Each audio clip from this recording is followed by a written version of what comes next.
sky is turning white for you.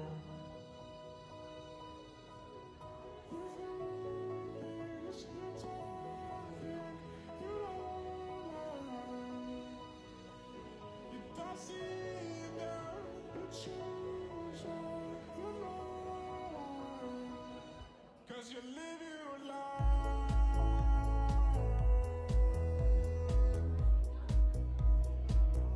And no matter what they say,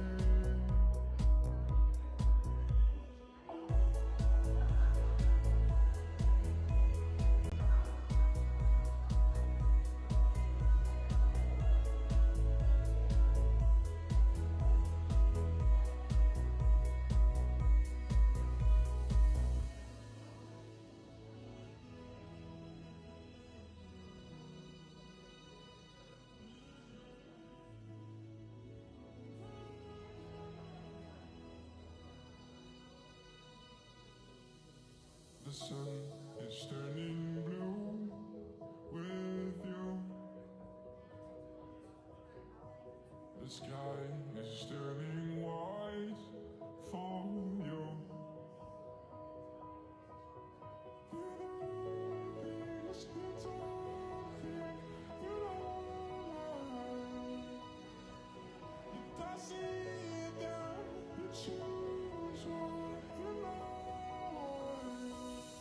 Cause you live your life.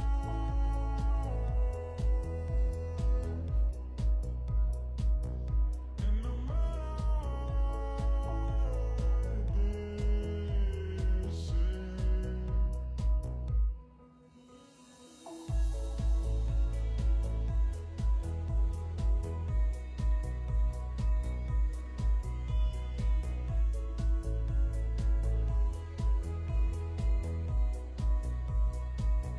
Cause you live your life.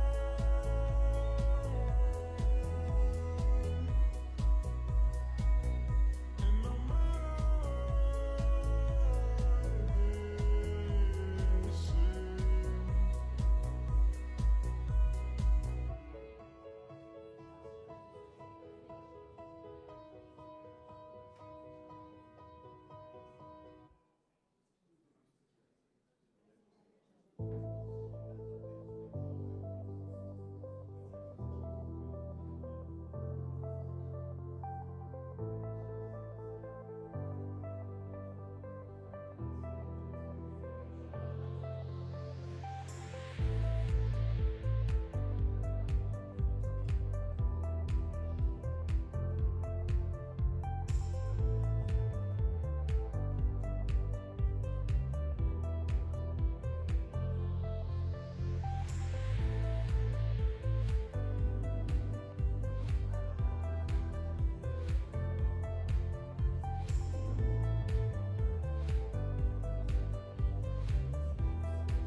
Good morning, everybody.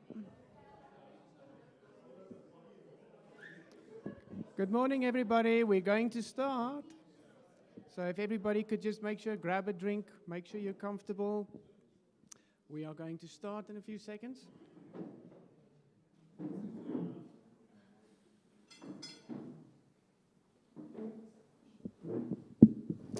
My name is Van Nel. I'll be hosting the opening session.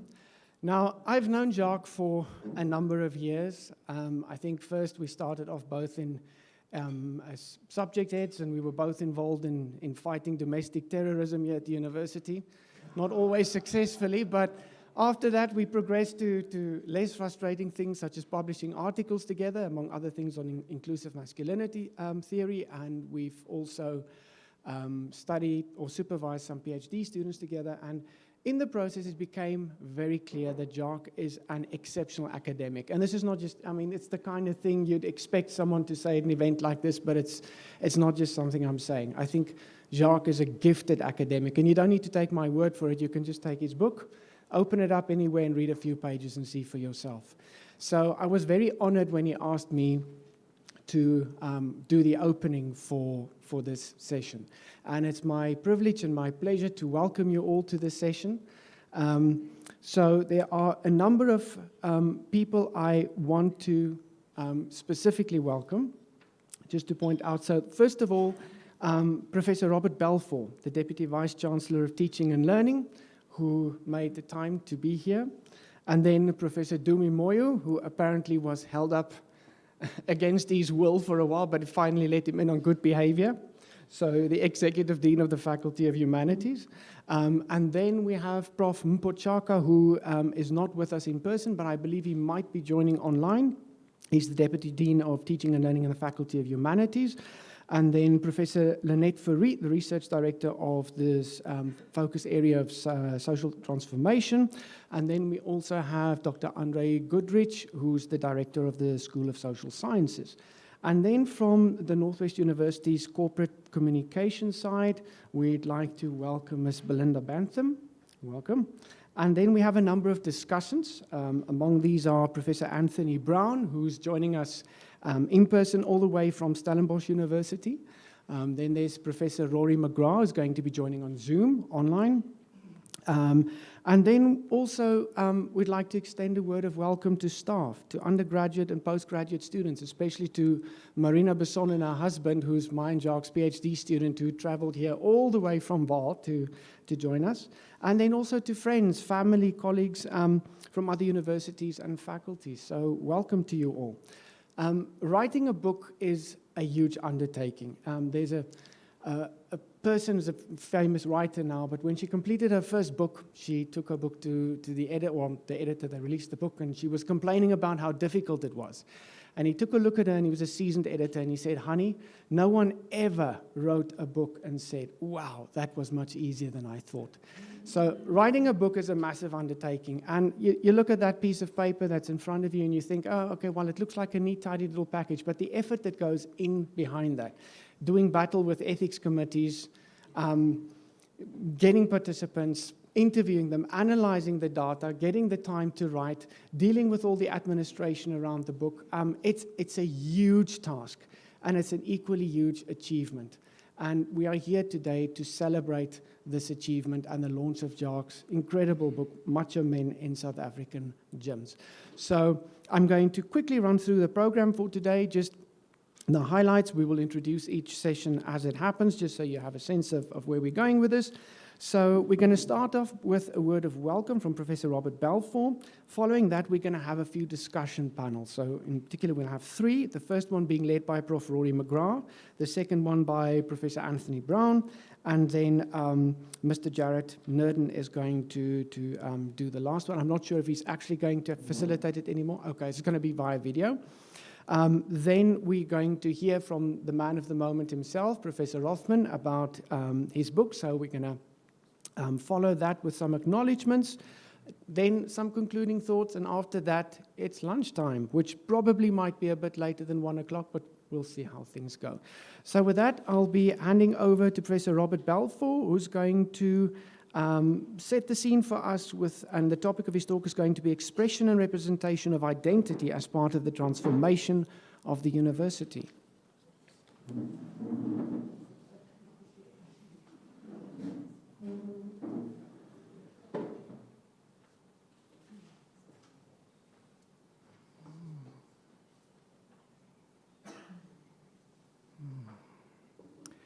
Thank you very much, Professor Neld, and a very warm welcome, colleagues, one and all, both NWU personnel and students, as well as guests of the university and guests of our colleague, Professor Jacques, a very, very warm welcome on behalf of the university's management, our Vice-Chancellor, Professor Bismarck Thierbeke, and indeed the assembled faculty leadership, whether online or in person.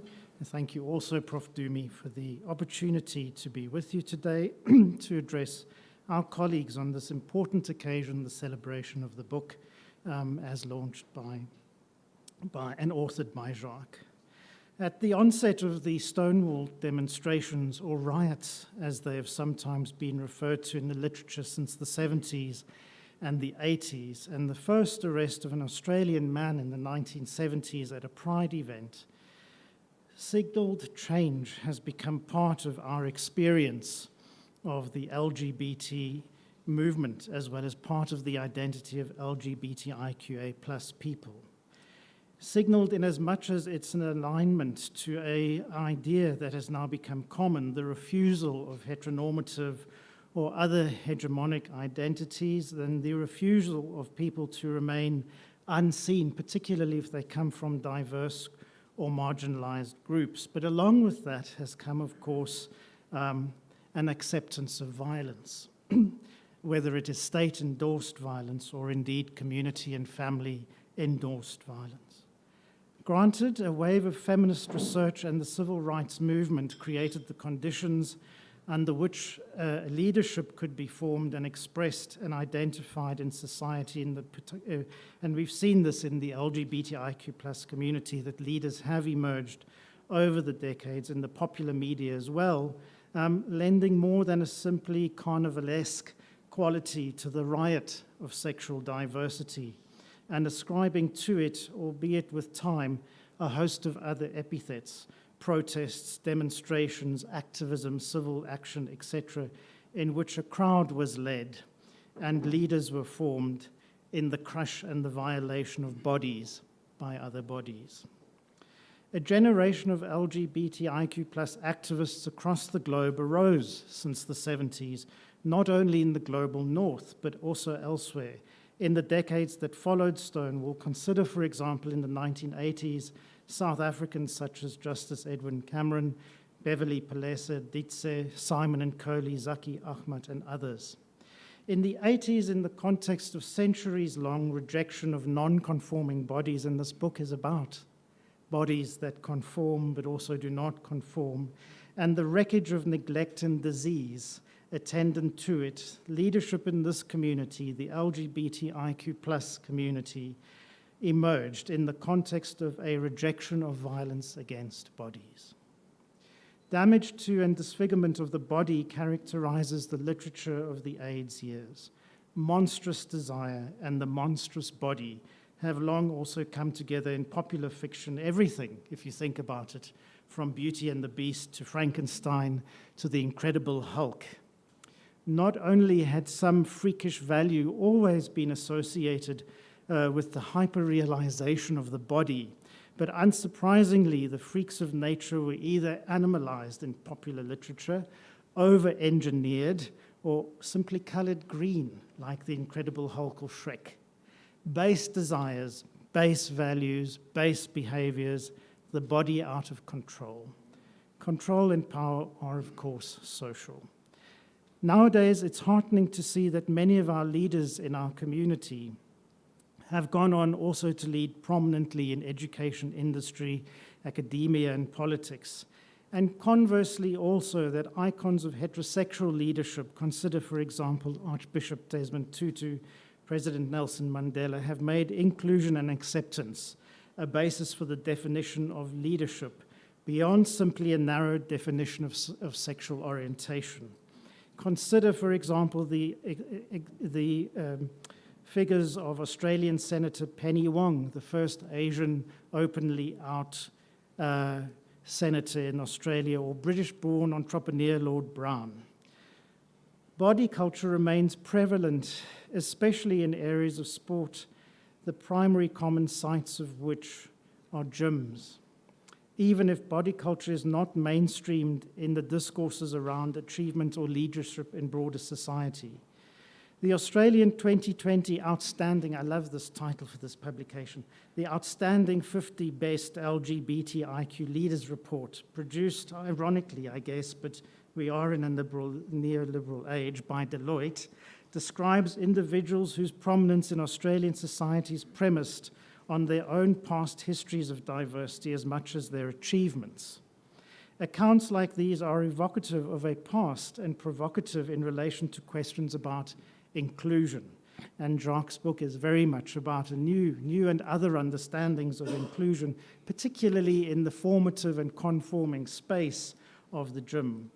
Issues in which leadership emerge, social justice awareness emerge, awareness of decolonization emerge, and are drawn from an international discourse pertaining to gender and culture from older works, coming from psychology and queer studies, and I think particularly in relation to the body, about Gloria Anzaldua's book, Borderlands, and of course Downes's book on the Velvet Rage, and of course Jeffrey Weeks' The World We Have Won.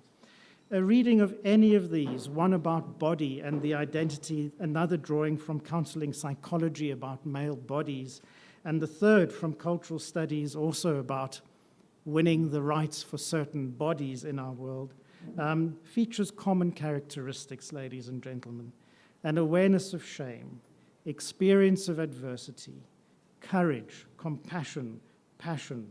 All of those feature in this book as well from the examples drawn.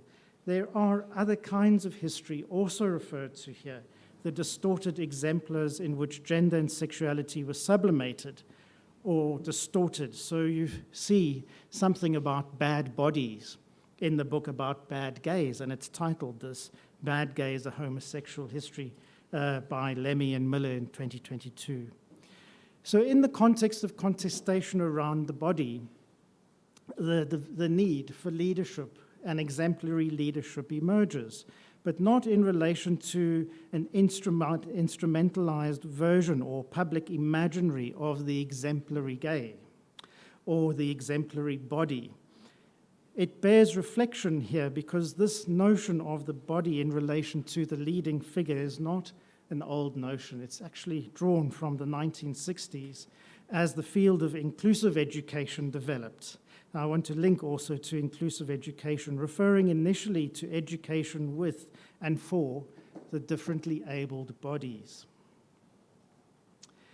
And it's through inclusive education that ideas of diversity in which disability also feature come into the mainstream of our academic discourse. Interestingly, even in 2022, UNICEF referred to inclusive education as education for all of those who have been traditionally excluded, including the bodies of the differently abled, as well as, and they put it in writing, as well as speakers of the minority languages. So it's interesting for me that notions of inclusion are very much along a spectrum of bodies that are abled and not abled, languages that are minor and major, and so on in our discourse. So sexuality, gender, disability of the body, as well as its functions, minds, limbs, speech, multilingualism, class difference, come to be regarded as inclusion, and inevitably have implications for debates concerning decoloniality and the curriculum and what it means to transform the body politic.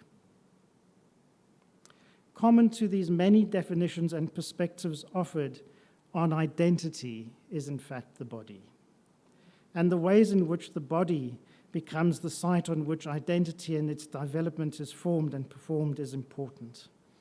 There's a long literature about the development of body and identity in education, dealing with younger people as well. I think of Nancy Lesko's 2 books on actual age, A Cultural Construction of Adolescence and Masculinities at School, in which the relationship between the body and male identity is described in ways that co-construct the world and the body, each configuring the other in a complex interplay between socialization, physical growth, matter, and the development of identity. Gyms as spaces are similarly co-constructed sites in which the body and identity are formed. Rules are developed that reflect social attitudes to discipline, self-worth, heteronormative ideals and counter-ideals that serve to contest and undermine these.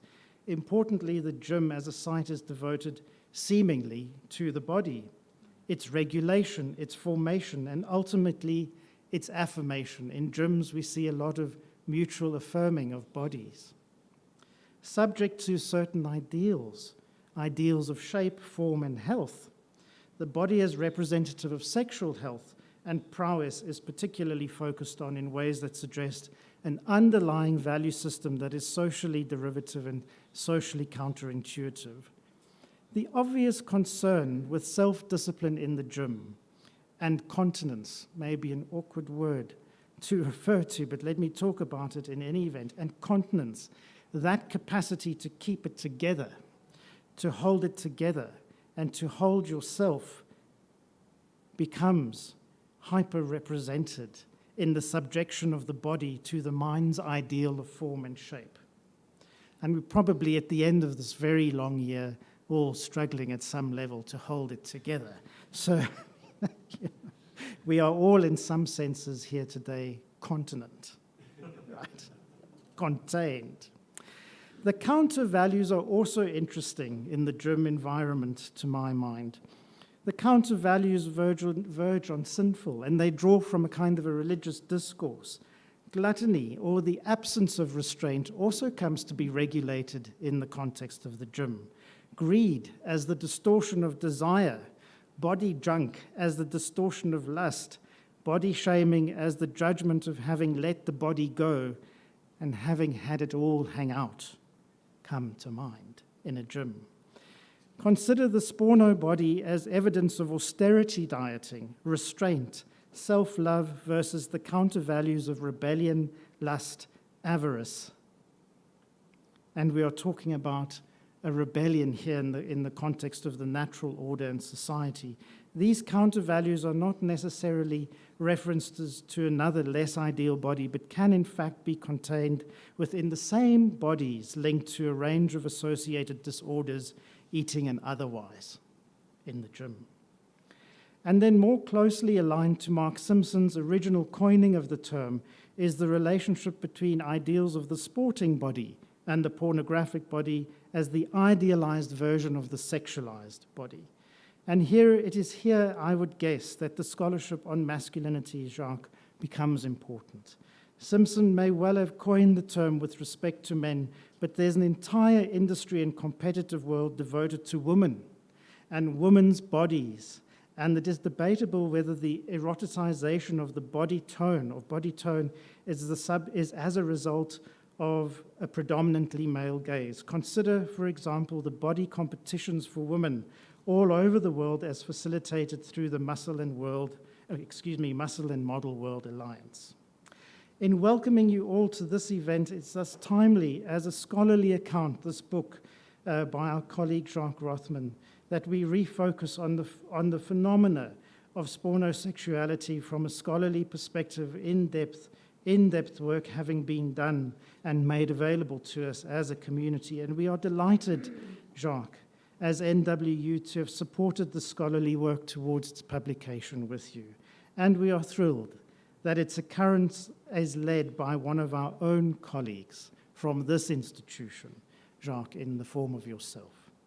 We've known each other for 12 years, and it was in 2011 that we were requested, in my closing remarks this morning, to do a workshop together on the body and sexuality and gender for the university's management, requested at that point by the institution's transformation officer. Invitations went out to that workshop in 2011 from the Vice-Chancellor's office to all the SRC members, to all the managers of the NWU and the leadership. But on the day of the workshop, which was held at the Willows Hotel not far from here, there was not one member in that audience from management, not one SRC member present.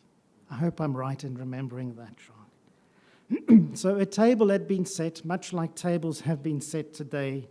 A room had been prepared, but the guests were not the guests that were anticipated. They were, in fact, ordinary rank-and-file members of the NWU, academics, admin people, security services, people who were there who were interested in the topic. And I think that was a signal at that stage of the institution's development of maybe a not yet readiness, an unreadiness to confront and accept the wave of change that occurred elsewhere in the world in the early 70s already. But I am pleased to say that in the last 10 years at NWU, much has changed. This is now a place where this kind of work, the work that's being celebrated today, becomes not only possible to research, but possible to celebrate together. And that is a wonderful, in a sense, measure of how the needle has shifted, notwithstanding the fact that we still live in such a violent, violent country in which violence on the body is still common. But we are here today to celebrate what has been made possible, what is now possible. And on that note, I wanted to extend this special note of warmth and welcome to everybody in the room, to thank you for supporting our colleague, Prof. Jacques Rothman, in the endeavor of this book. We look forward to hearing from Jared, Prof. Rory, Prof. Anthony, and others in the course of the discussion today. And we look forward to engaging with you, Jacques, on the many ideas that this book has generated and will no doubt still generate in years to come in the scholarship. Thank you very much.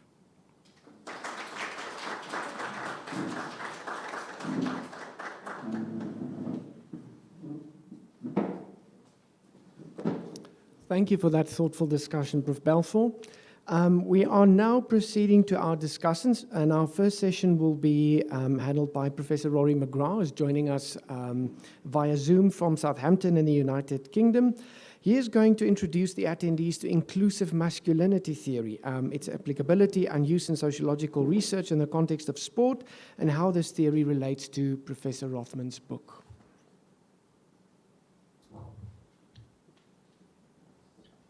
Good morning, everybody. I just wanted to check everybody can hear me.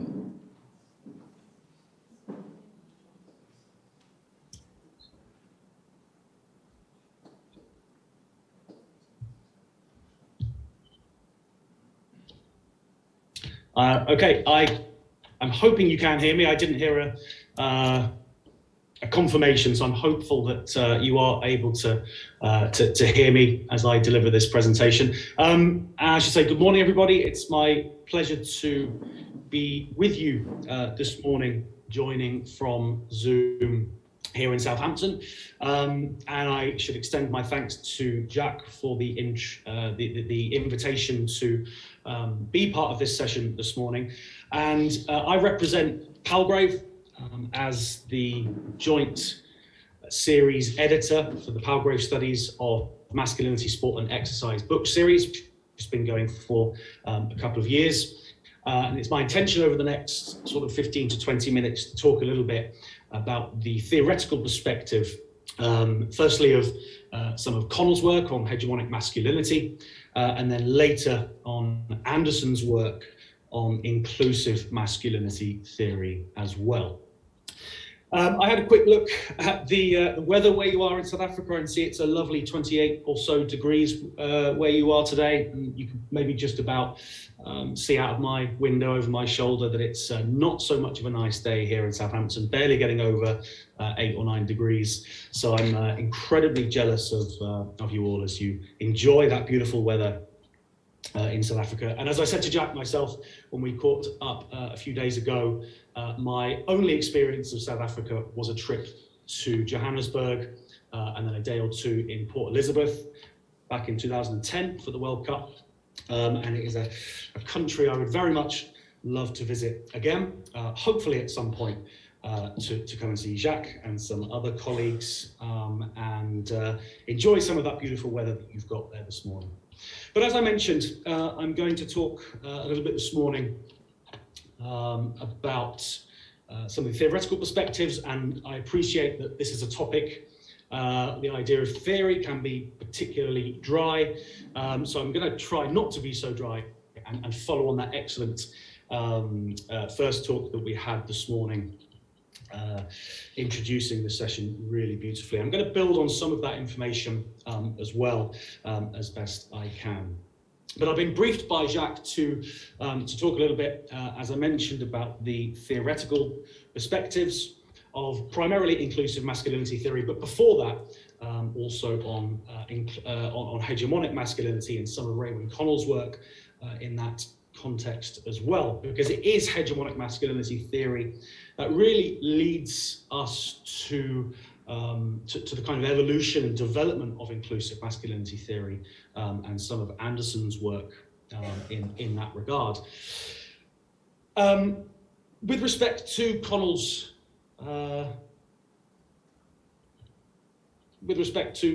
work on hegemonic masculinity theory, my notes. With respect to Connell's work on hegemonic masculinity theory, the theory evolved and sort of developed through the 1980s. One of the notoriously homophobic periods, and I'll talk a little bit about sort of social attitudes in just a moment. But Connell's work, effectively giving a very sort of short overview of this in my short time in this presentation this morning, and you will have to forgive me as I have to shoot off straight after I've delivered this presentation. But Connell's theoretical perspective of hegemonic masculinity theory draws and articulates on two social processes. The idea, first of all, of how all men benefit from the existence of patriarchy, what Connell termed in her work as the patriarchal dividend. But more importantly, for the context of the conversations in terms of masculinities, and certainly the relationship between men, the idea of the intramasculine hierarchy, which effectively incorporates 4 different types of masculinity, with the hegemonic form of masculinity or orthodox form of masculinity at the top, representing in reality a very small group of men, closely followed by complicit forms of masculinity, what Connell refers to as representing the vast majority of men. I always like to think of the example, and you have to forgive me for the football or soccer example, as that's primarily my sort of background with my research. I always think of hegemonic forms of masculinity existing on the pitch, and complicit forms of masculinity perhaps existing in the stands, with the supporters and fans and so on supporting those men on the pitch. And within this intramasculine hierarchy, Connell also talks about marginalized forms of masculinity, incorporating men who are marginalized on the basis of their ethnic background or their race, and also their socioeconomic status as well. The idea of working class masculinities existing as a marginalized form of masculinity on the basis of there being very little power. And then finally, again, perhaps most relevance to discussions, certainly around masculinity and its relationship with sexuality, is the idea of subordinate or subordinated forms of masculinity existing at the very bottom of Connell's intramasculine hierarchy. And subordinated forms of masculinity represent, I suppose, gay men, but also men who are perceived to be gay on the basis of a feminine or effeminate nature. And the idea of that intramasculine hierarchy has been extremely effective in theorizing masculinities, certainly across the West in the 20th century, and certainly in the latter decades of the West in the 20th century. But as we entered, again, focusing on the West here, as we entered into the sort of early years of the new millennium, cultural attitudes towards homosexuality began to change. Now, we hit a period in the late 1980s, as we've heard a little bit around the idea of sort of men and masculinity in sports and gyms and so on this morning. But the sort of cultural attitudes towards homosexuality, certainly in the West, I focus here primarily on the UK and the US, and perhaps some other sort of Western nations as well, hit that cultural apex, a cultural peak in terms of hostility in around 1987 to 1988. And Anderson argues that it's around this time that we can see the most homophobic and hostile attitudes and overwhelming rejection of gay men and gay communities at this period of time. On the back, of course, of HIV/AIDS, which sort of emerged at the beginning of the decade, but also took hold primarily in gay communities as that decade progressed. And consequently, the conservative socio-political responses to HIV/AIDS, particularly again with world leaders like Margaret Thatcher and Ronald Reagan, really sort of focusing on that nuclear family, the idea of homosexuality and the gay man as a threat to that nuclear family. That had, of course, an impact on the rise of cultural hostility towards homosexuality. But as we entered the new millennium, and as the first few years of the new millennium took hold, as I mentioned, attitudes began to shift. And there are a wide variety of reasons for this shift. Unfortunately, time prohibits me from going into that in any significant detail in this morning's session. But the point is, this shift effectively required a reformulation of hegemonic masculinity theory by Raewyn Connell. It's one of the original scholars to sort of evolve that work in her work on gender and power and in masculinities. But she also drew upon James Messerschmitt from the US to work on that with her. And I think the latter has also published on that more recently in the last 3 or 4 years, on focusing on some of the critiques of hegemonic masculinity in an era of low or lower cultural homophobia. Significantly, though, this has an impact on the theorization or the theorizing of masculinities in Western context and in other contexts as well. And it was Eric Anderson, a good friend of mine, and also involved in the Palgrave book series, in which Jacques' book is a part of. It was his work, again, in the early 2000s, initially on male cheerleading, which was a key moment for him in terms of realizing that younger generations of men no longer subscribed to those exclusive forms of masculinity. They no longer espoused those cultural or those hostile attitudes towards homosexuality and towards gay men. And as Anderson's work progressed in the early years of the 2000s, what he was increasingly finding was that hegemonic masculinity was no longer the most acceptable means of theorizing masculinity in these cultural contexts, on the basis, of course, that subordinate forms of masculinity were no longer subordinate.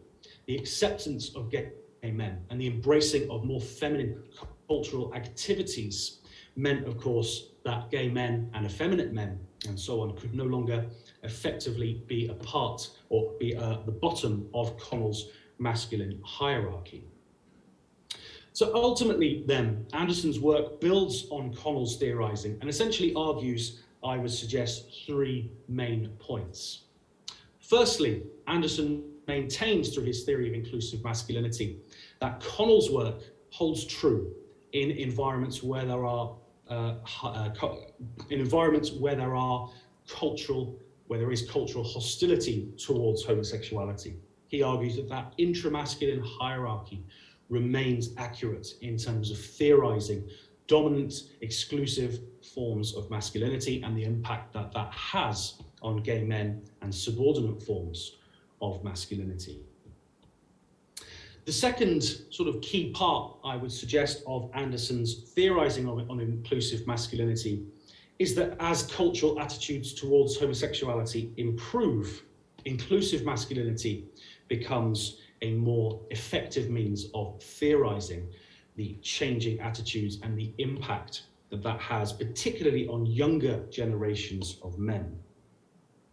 And the third sort of condition, I suppose, or third central argument of Anderson's theorizing, which I'll talk about in more detail in just a moment, is the impact that improved cultural attitudes towards homosexuality has on the expression of men's gender in particular.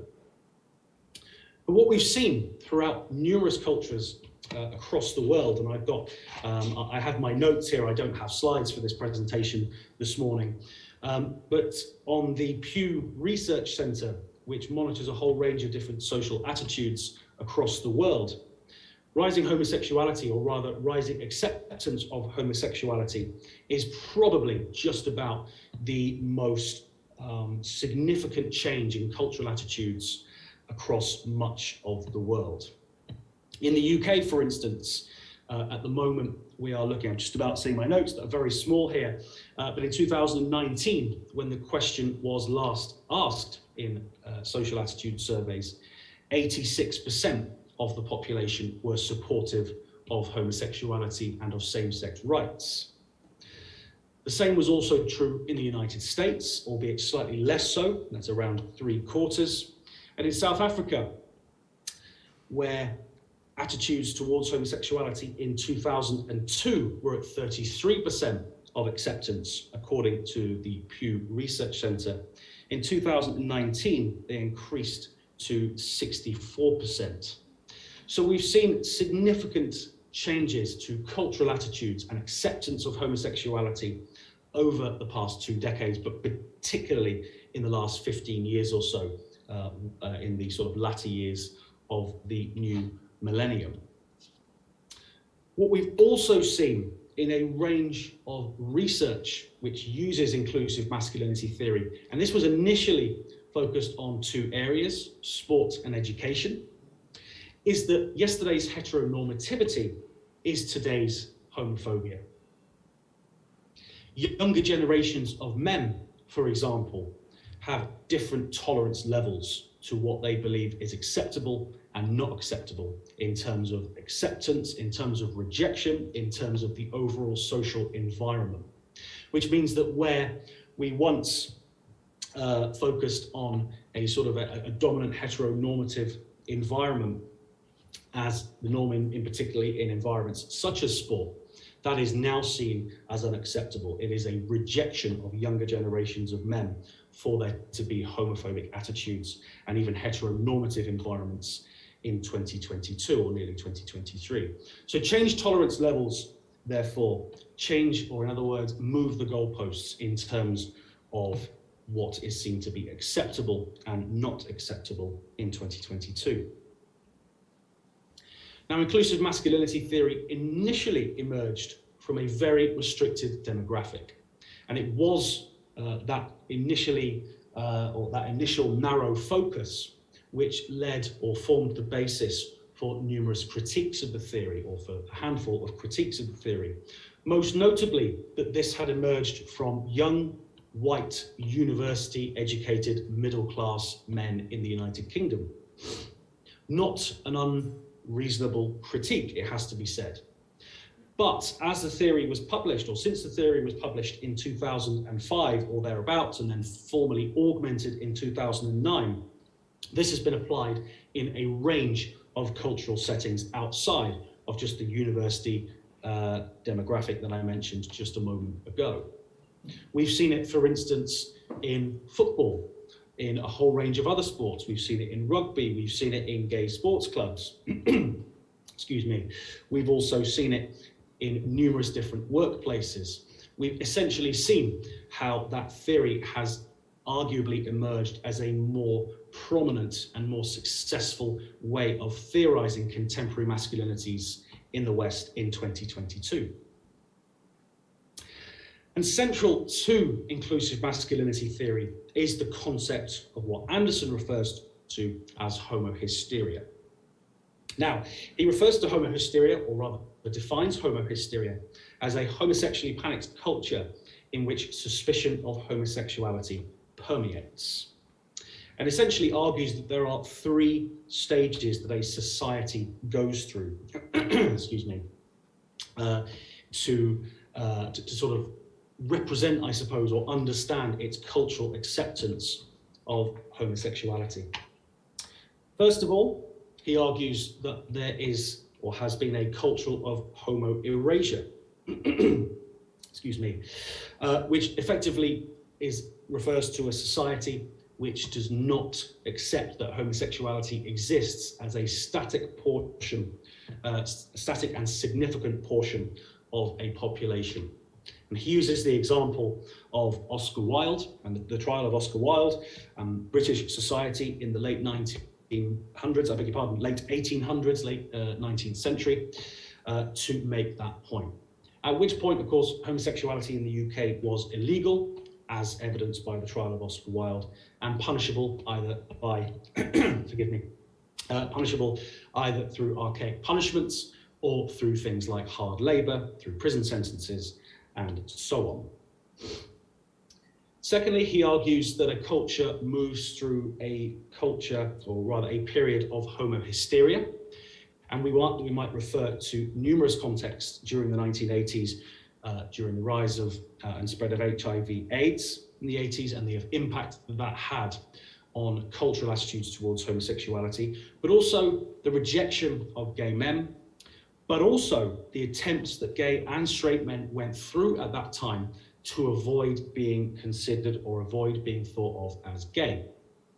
The stigma attached to homosexuality at that time, forgive me, the stigma attached to homosexuality at that time effectively meant that gay and straight men in particular, were embodying extreme forms of masculinity and muscularity. We know, for instance, that one particular author, whose name escapes me because it's not on my notes, talks about the buff agenda and the impact of men in gyms taking steroids and excessive steroid use to bolster their masculinity, because the pure, to bolster their muscularity, because of the association between that and masculinity, avoided the suspicion of homosexuality. And finally, the third cultural condition which a society moves through, according to Anderson and the idea of inclusive masculinity, is a culture of inclusivity, during which, of course, as I mentioned, cultural attitudes towards homosexuality have improved. We see improved social and legal rights for homosexuality and same-sex couples across the world, not least and probably most ubiquitously through the introduction of same-sex marriage in numerous countries across the world.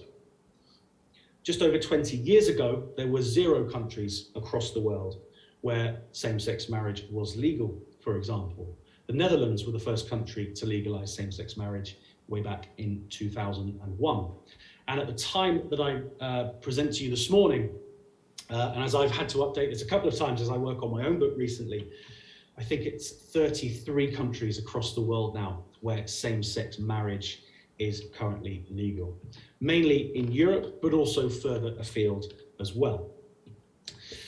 So the 3 cultural conditions of homohysteria, homo-erasure, homohysteria, and inclusivity are central to inclusive masculinity theorizing.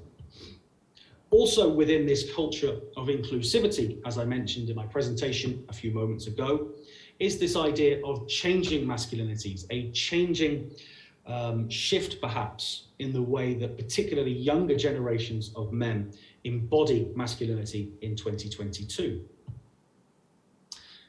Inclusive masculinity essentially postulates that as a culture becomes less homohysteric, there will be positive impact on gendered expression.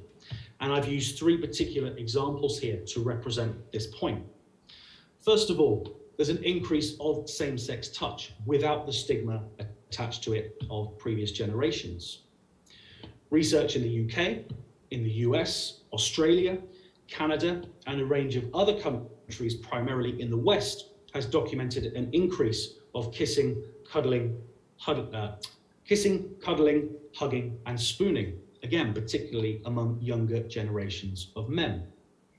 Rather than being deemed as a sexual act, or indeed having a label of homosexuality attached to this behavior, this is purely seen as a symbol of friendship. Young generations of men share beds with one another, again, without that fear or without the stigma of homosexuality attached to that behavior. Following on from that, also representing these intimate, close friendships that younger generations of men in particular, although not exclusively, of course, enjoy, is the idea of being emotionally open with one another, being emotionally intimate in terms of same-sex friendships. Again, this is without the fear or stigma of homosexuality once attached to it, where it once was in previous generations. Essentially, what we see in this idea of emotionally open friendships between young generations of men in particular is this idea of the bromance. Now, I think the bromance was initially perhaps a term coined in sections of media, perhaps I would argue popularized by the film I Love You Man, which some of you may have seen, but also became true and rang true in academic work a little bit later after that film came out, I think in 2008. And again, we see how young generations of men, particularly through the work of Stephen Robinson, supported by Eric Anderson, where young generations of men are enjoying these emotionally open friendships, again, without the stigma attached to them. And these are also prioritized over their romantic relationships as well. Now, while this may sound insignificant and may not sound something which is unique to inclusive masculinity theory, I would suggest, and Anderson suggests, that this is significant because previous generations, if we go back to that culture of homo hysteria, essentially the word like for a friend, or to refer to a friendship for men, became a euphemism for the word love, which meant that men were both physically and emotionally distant from one another, even if they were best friends.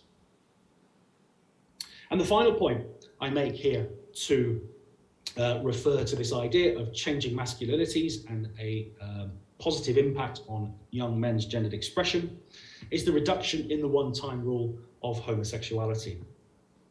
Again, in previous generations, where stigma attached to homosexuality was far greater than it is now, one same-sex sex experience was effectively an experience to homosexualize somebody, i.e. there was effectively a rejection of bisexuality, and a same-sex sexual experience once formed that label of the stigma of homosexuality attached to it. We're now seeing, though, the increase of same-sex sexual experiences without that idea of the one-time rule of homosexuality. And this is articulated really well, far better than I've articulated it in this argument, but this idea is articulated really well in the journal Sexualities, where there was a special edition in the last 3 or 4 years, which refers to the idea of non-exclusive sexualities, in which the work of Alfred Kinsey is popularized once again as a more effective means to understand sexuality rather than the tripartite model of gay, straight, bisexual. And this brings me now, as my final point, to Jacques Rothman's book, Macho Men's in South African Gyms. What I would say here is that not only is it our pleasure to have Jacques' book in the book series, but this is also, as far as I'm aware, the first example, certainly, of a monograph of inclusive masculinity theory being applied outside of the UK, the US, Australia, and the very first applied in the South African setting. We've seen the theory been successful and its associated concepts be applied to numerous countries, outside of the Western world, but these remain very few. And as we heard about earlier on this morning, Mark Simpson's notion of spornsexuality and the spornsexual, I have to admit, is something that I was relatively unfamiliar with until I came across Jacques' work. It's interesting in some ways, of course, because Simpson's previous concept of the metrosexual did previously form a central part of inclusive masculinity theory, in a way to think about the changing masculinities of younger men in an era where cultural attitudes towards homosexuality had improved. And we, of course, would probably take the example of David Beckham as being the very first, certainly, example of a sporting celebrity to represent or embody metrosexuality. So through the interviews that Jacques conducted with these gay and straight gym men, I think it's really important for me to acknowledge at this point, as I bring my presentation to a close, how he pulls together ideas of inclusive masculinity theory, homohysteria, but also merges them with the idea of the Spornsexuality, recognizing the impact of different forms of masculinity, more feminine forms of men, and how he categorizes those into various forms of masculinity. And at this point, I'm going to close, and I'm not going to take up, I'm not going to steal the thunder from Jacques, I hope, by doing this, because I know he's going to talk about his work in far more detail than I have this morning. But I'd like to read this part from his book, which I think ties together really nicely the idea of inclusive masculinity theory, his work, and how it combines nicely with Spornsexuality. On this final page, page 205, Jacques writes, interestingly, younger and older participants expressed cynicism about archetypal masculine representations of men as necessarily dominant, narcissistic, dismissive, violent, and overly sexualized. Younger and older men alike remained wary of men who presented as hypermasculine due to associating this with patriarchal and homophobic inclinations. Apart from one heterosexual participant, the men issued displays of orthodox archetypes of masculinity. My analysis shows that they opted for inclusive masculinities. Just a final point to think there really nicely about how changing masculinities and the shift from orthodox to inclusive notions of masculinity is not only evident across parts of the Western world, but also has been tied together beautifully by Jacques in his book. Thank you very much indeed.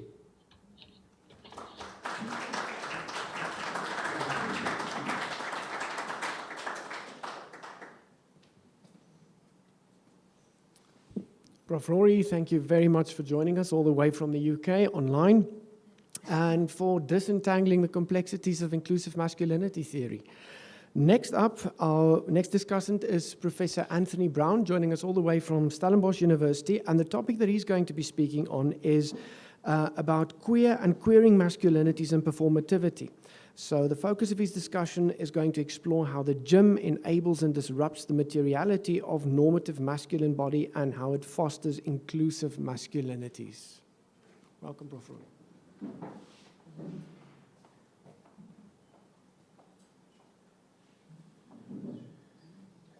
I wasn't too sure, is it in the morning or is it in the afternoon? Because we had morning from Southampton. I think it's good afternoon to everyone. My sincere appreciation to Jacques and all the organizers for inviting me to this very special occasion. Robert, thank you for having me here again. I used to be a staff member of Noordwes-universiteit, I joined a different university years later, but I met Jacques' work, or came across Jacques' work in 2015 with Shan Simmons when they wrote a very interesting paper on teacher education and queer identities and how do we prepare teachers.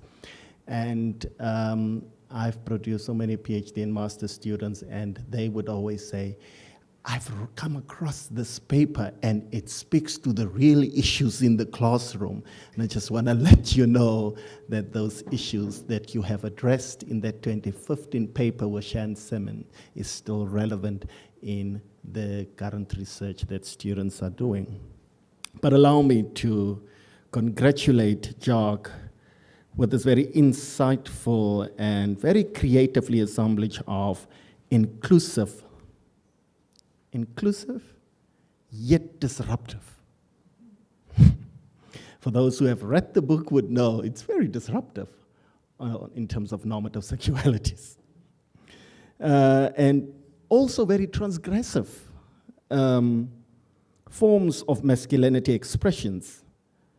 While traditional research focus on the binary of queer and hetero embodiment, Jacques explored very interesting intersections as well as parallels of the spornosexual bodies, particularly in a country where the male body is constructed as either a perpetrator of violence and dominance, or queer bodies positioned as victims of violence. The book transports these constructions to another lens, that of agency.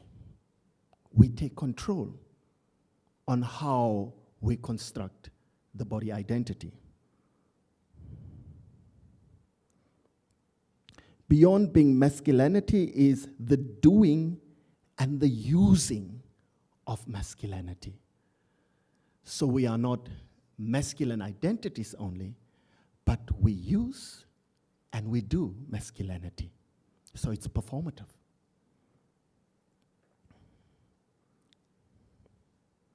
So for the reason I wish to reflect on one section of the book, which is chapter 7. I enjoyed chapter 7. The book is really very interesting compilation. But for the discussion of today, I wish to zoom in on chapter 7. Sharing spornosexual imagery, mediating in the sporno ideal through gym work. If I'm allowed, I wish to title my reflection of this chapter as the presumption of the spornosexual selfie. The presumption of the spornosexual self. And I'll explain a little bit what the term presumption means if you haven't come across it.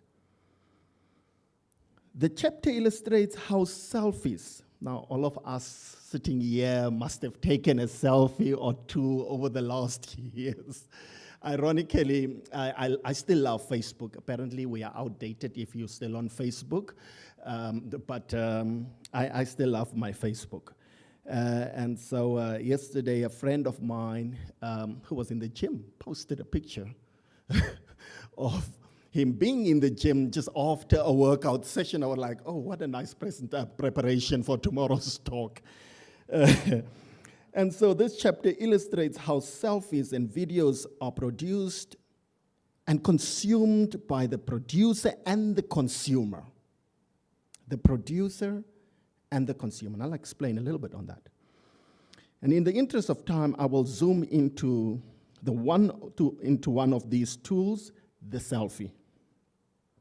Self being the root of the word selfie allows these participants in the study to construct, to deconstruct, to reconstruct, and co-construct the masculinity identity within the confines of sexuality and normativity.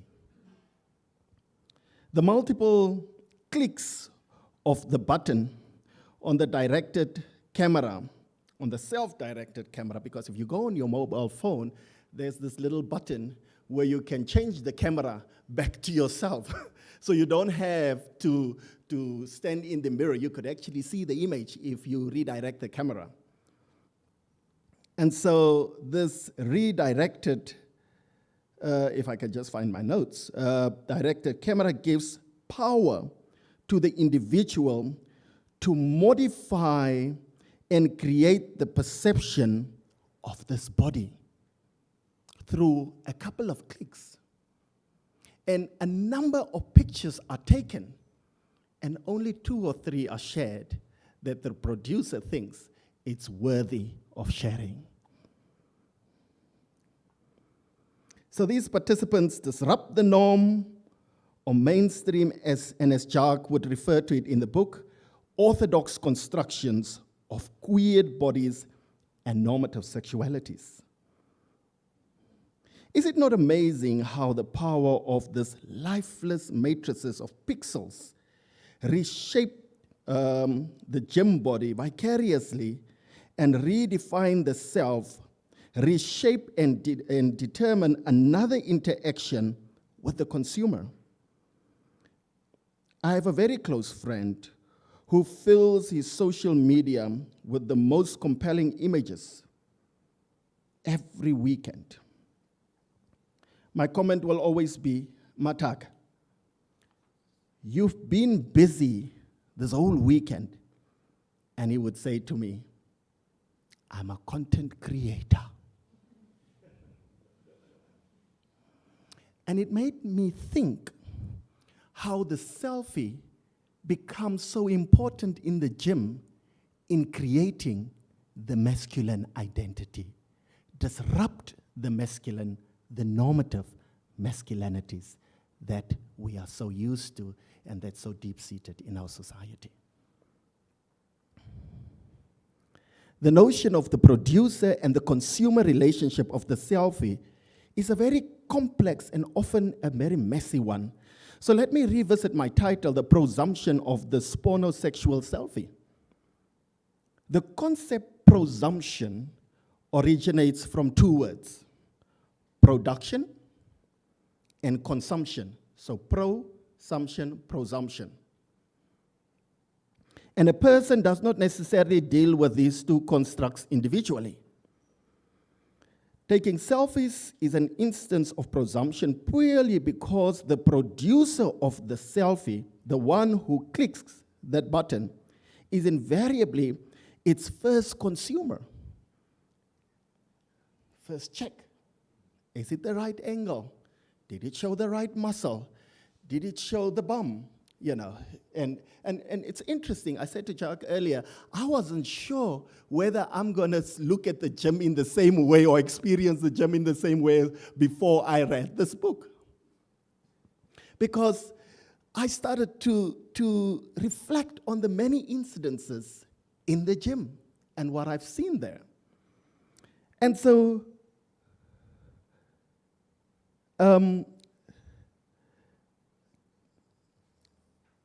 so you become the first consumer.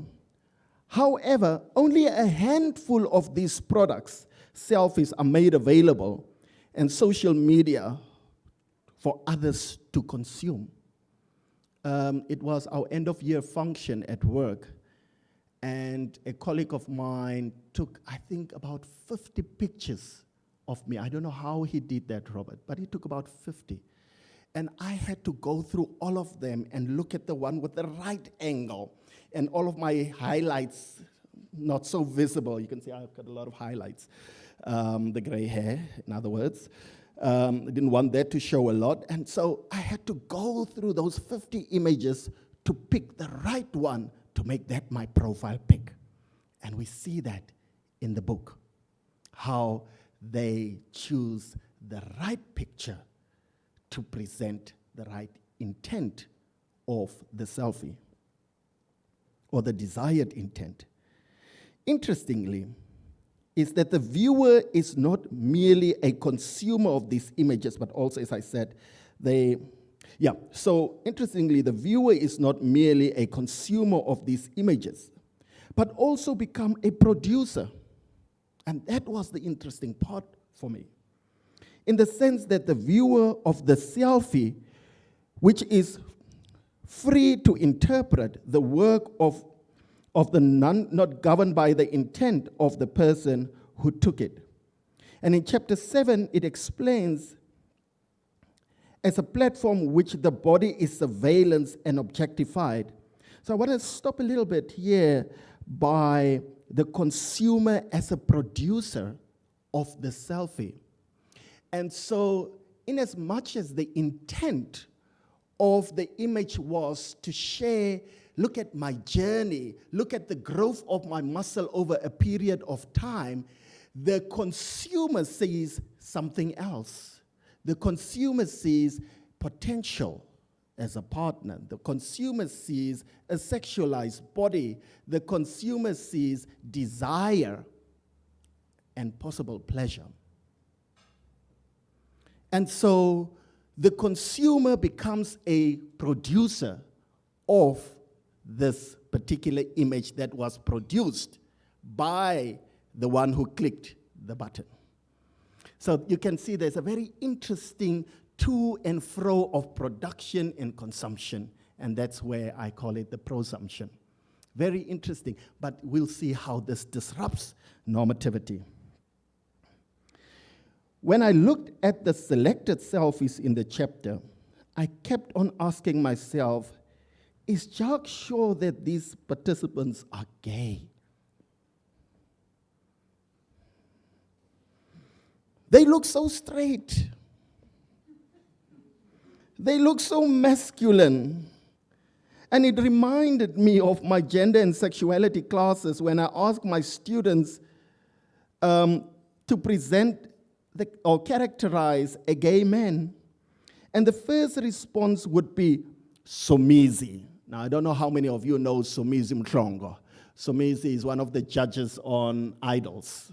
Very flamboyant television presenter and socialite with a very feminine expression of his masculinity. And when he shows them similar images, when I show them similar images of gay men, similar to that in chapter 7, they would say these guys are confused. You can't have all these muscles and you are gay. Impossible. Because you have to look like Somizi Mhlongo, the feather scarf, the tralala, lyk soos 'n dametjie. That is the body of a real man, and that is what they would say. Real man has muscle. It also generates an interesting, exciting excitement among the females when I flick through these chiseled male bodies, images in the gender lessons. They are associated with strength, proper masculinity, and desirability. The self-identifying gay students and females would equally share their excitement and disappointment when they learn that these guys on these images are gay. And the queer students, that his sexual preference, when they learn that his sexual preference is bottom, it's like impossible.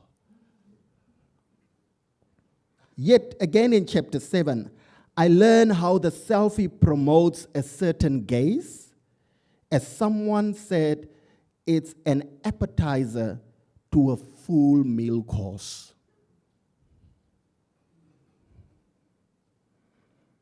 In my examples I just shared, but more so in chapter 7, we notice how the selfie is gazed through existing social constructions of the generalized other. Those in the chapter certainly disrupts and they reconstruct. In addition, what is captured, as mentioned earlier, is not always received in its intent. While the clicker produced these pixels called the selfie to share the tracking of self-care and bodybuilding development, or pride of achievement, or simply being a socialite, the consumer reproduce and interpret the selfie as a marketing tool of which they gladly will consume. This illustrates the point I made that the producer's original intent does not remain in its intent, but it could be reproduced through interpretation and interaction. However, these selfies do have multiple functions, among other, as in the book, economic value for the gym instructor. One of the participants was a gym instructor, and I'm taking these selfies so that people can come to me, and that is how I make my money. Confidence boosters, and the attraction of sexual desires and pleasures. So these selfies have various intents and various purposes. The irony of the study is how these developed bodies not necessarily attract the preferred desires of the other body, but a range of shape, genders, and sexualities.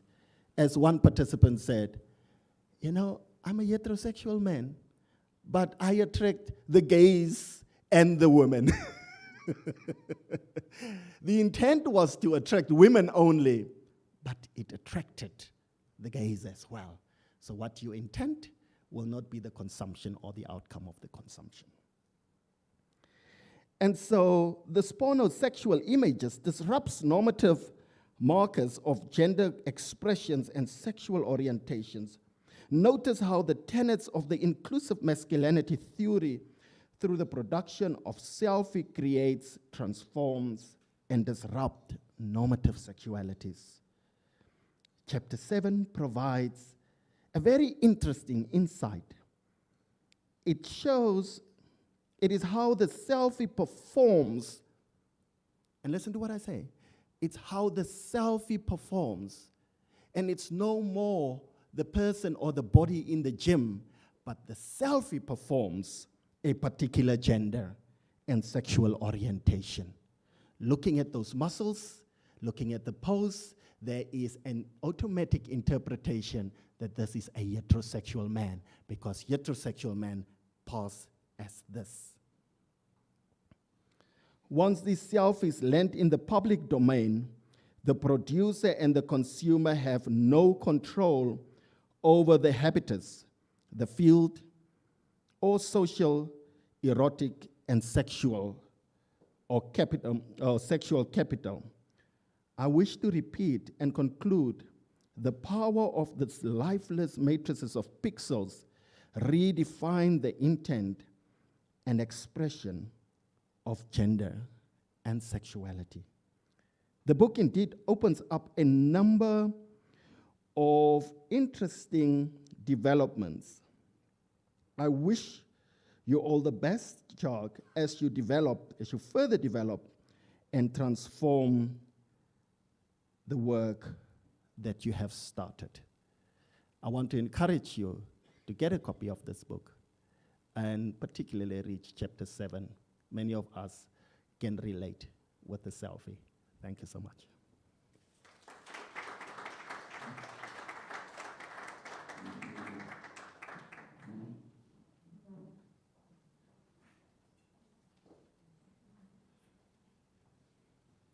Thank you, Professor Brown.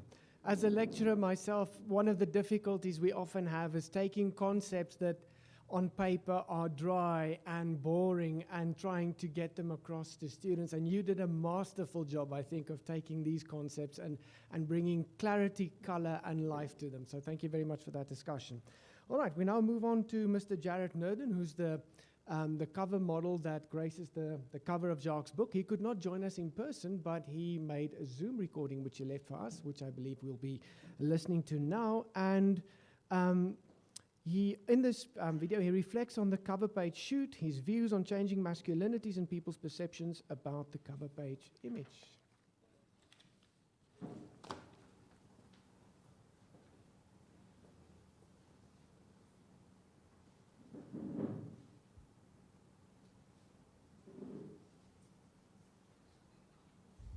Hello everyone, and welcome to my part of the book launch for the Macho Man in South African gyms, the Idealization of Spornsexuality. And my name is Jared Nurden, and I have previously lived in South Africa my whole life, and I've now currently relocated to London in the UK. And today I'm excited to talk about the cover of this book. It was an amazing experience to shoot this for Jacques Rothman and to shoot it with a dear friend of mine called Grace Delahunt. And the whole concept initially was to play on masculinity and what it means, right? The sexuality within masculinity as well. And to really just go, okay, bring out your feminine side, bring out your masculine side, and to know that there's a choice between what you choose to have in any given moment and choose what you choose to be in any given moment. And that's when this picture came about. Grace showed me this beautiful dress, bright pink, lots of beads on it, and it got me excited. And I was like, okay, great. You know, as an actor, I'm constantly confronted my whole entire life. up until this point to play the straight man, play the butch man. I'm a gay man myself. My pronouns are he, him, and I identify as a gay man. And I'm a proud gay man as well, but I'm also a man. That's how I choose to identify myself as, but I also very much embrace my entire feminine side with no judgment. And I think that's where I enjoy, as an artist, putting a spin on things and making people ask questions. And I think that's the most empowering place we can be as a people, is to really get people to ask questions, to dig deeper into their own psychology, to dig deeper as to really knowing why you are the way you are. And by, really having my top half naked, just having the beard, having just me on the top half, and then, playing with pulling up the dress on the bottom half, is just really putting out there that be who you want to be, right? There's no right way, there's no wrong way.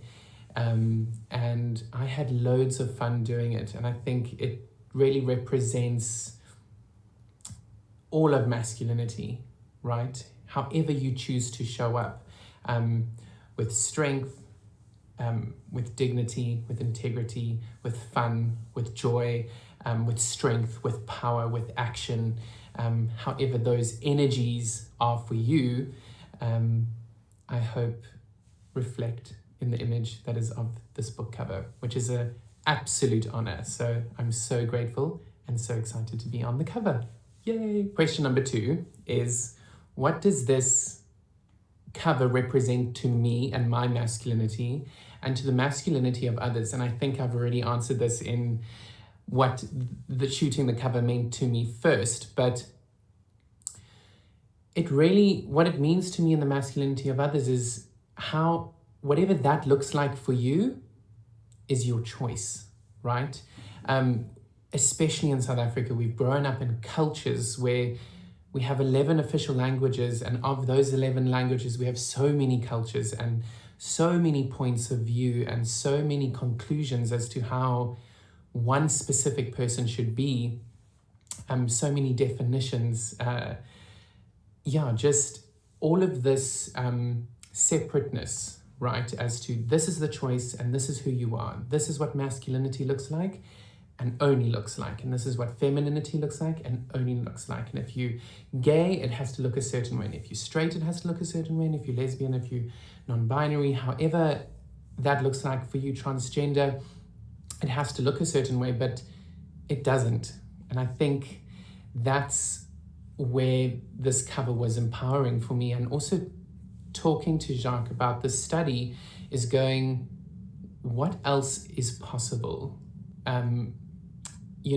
Growing up, masculinity for me, like I say in the book, was a first team rugby player, right? And that was, and still very much is, a Springbok rugby player. That is the definition of true alpha male masculinity. And, over time, the older I've gotten, the more worldly experience I've had, the more I've visited so many countries and spoken to so many peoples and have lived my own experiences, I have come to know what is to be true for me is that masculinity is what I choose it to be. And that for me is fun. It's waking up today and going, you know what, if I want to wear a skirt today, why can't I? It doesn't change me as a man. It's an item of expression.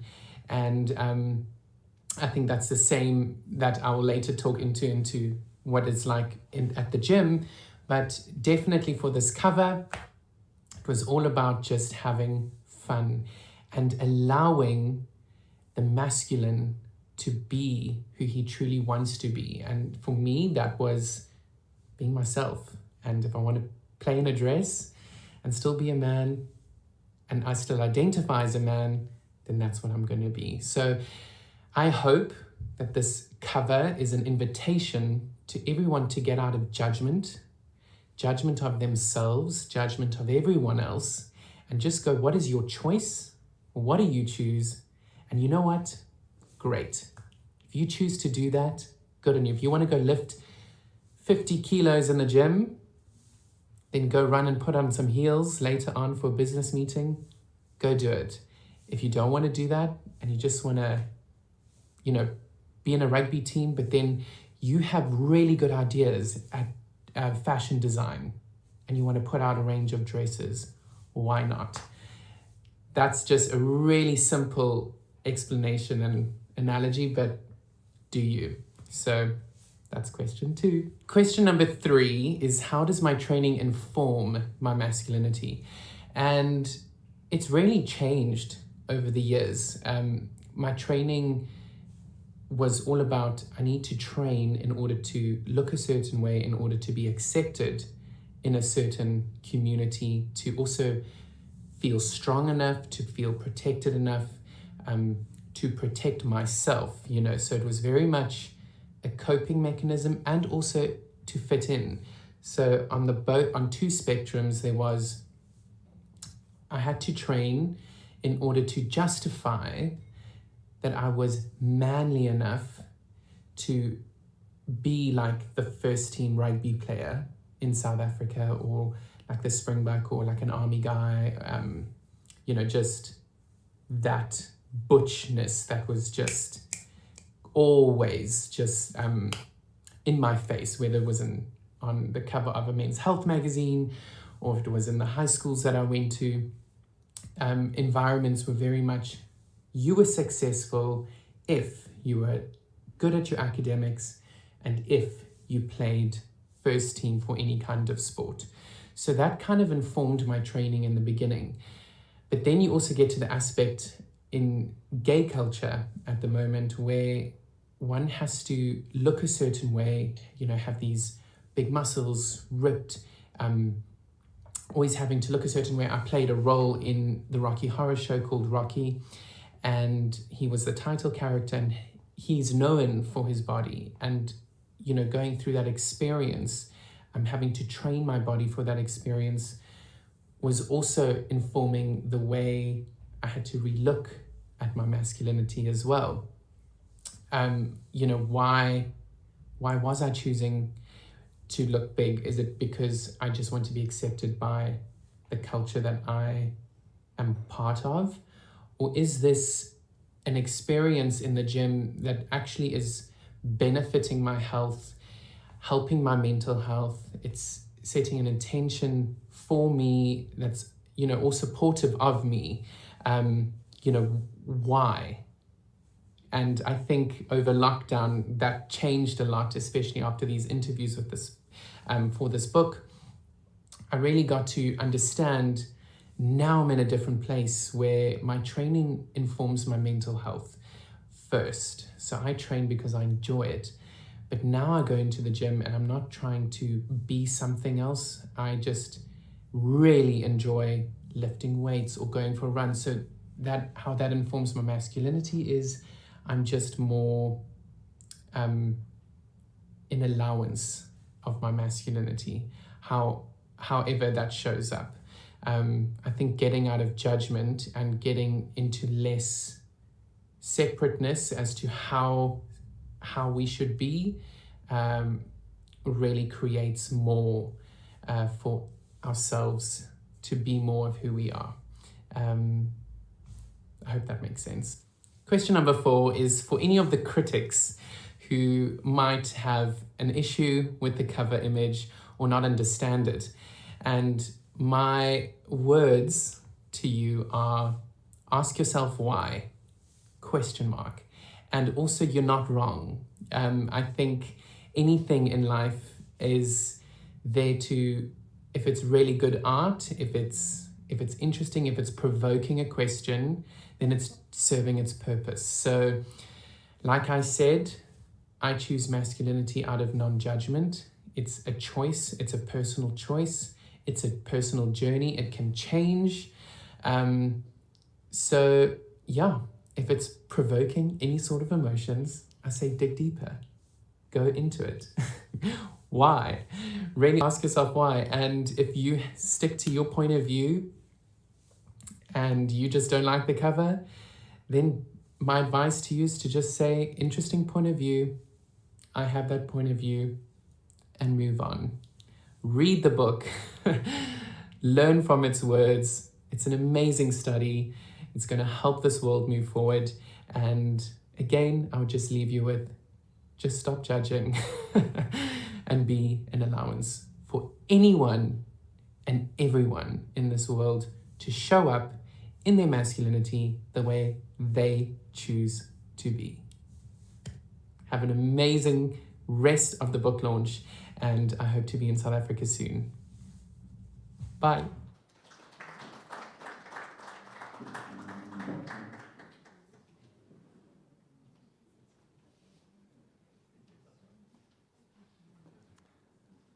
So we've heard quite a bit about Jacques today. We've heard quite a bit about Jacques' book today. But now finally it is time to hear from the man of the moment himself, from Jacques. And he is going to be speaking to us. He's going to give us a short conceptualization of Spornsexuality, an overview of how the tenets of inclusive masculinity theory informed the gym work of the gay and heterosexual men who participated in the study.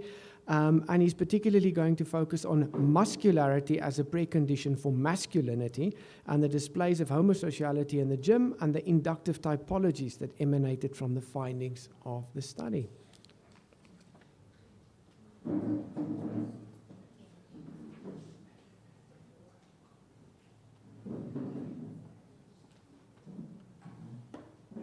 Okay, thank you so much, everyone, and good afternoon, everyone.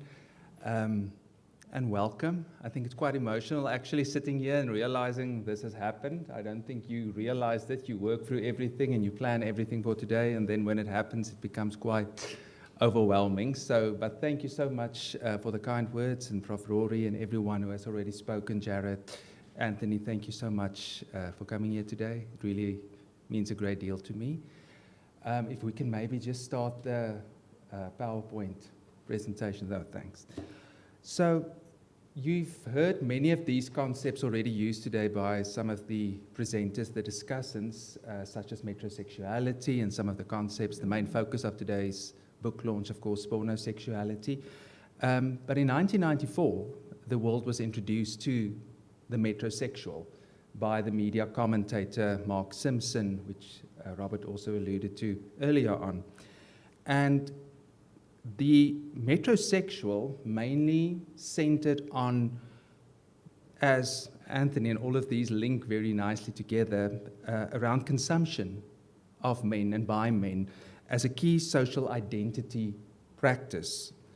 These men endeavored to enhance their personal appearance through fashionable clothing, wearing fashionable clothing, and engaging in extensive grooming practices. And to that end, basically, Simpson defined the metrosexual as usually a younger man living in or close to a city, the metropolis basically, because that's where the best shops are, the gyms are, the clothing stores, and the hairdressers, as he pointed out.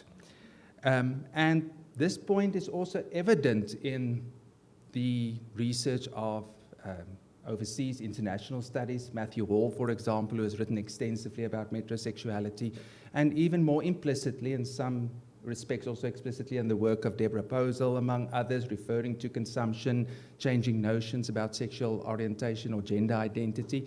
And also, who else was it? Kupano Ratele's work, specifically also talking about a change in masculinities.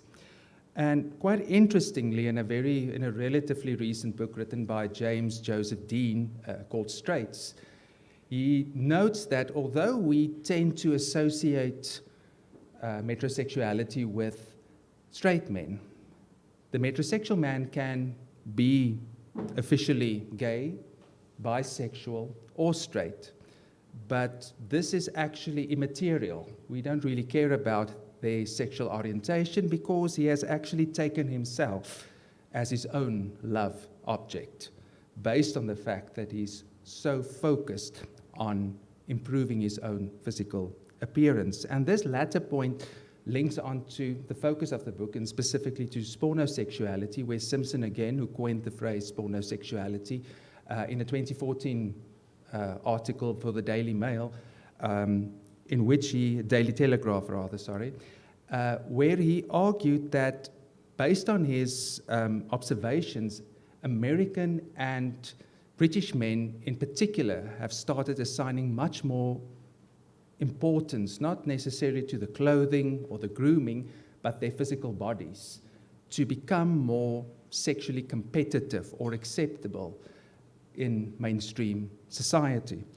And to this end, he argues that these men engage in these physical activities, and specifically gym work or body work, to share these images, and Anthony noted on this very nicely, over social media platforms to get people's attention. So there were various reasons for why they did that, which Anthony also spoke to.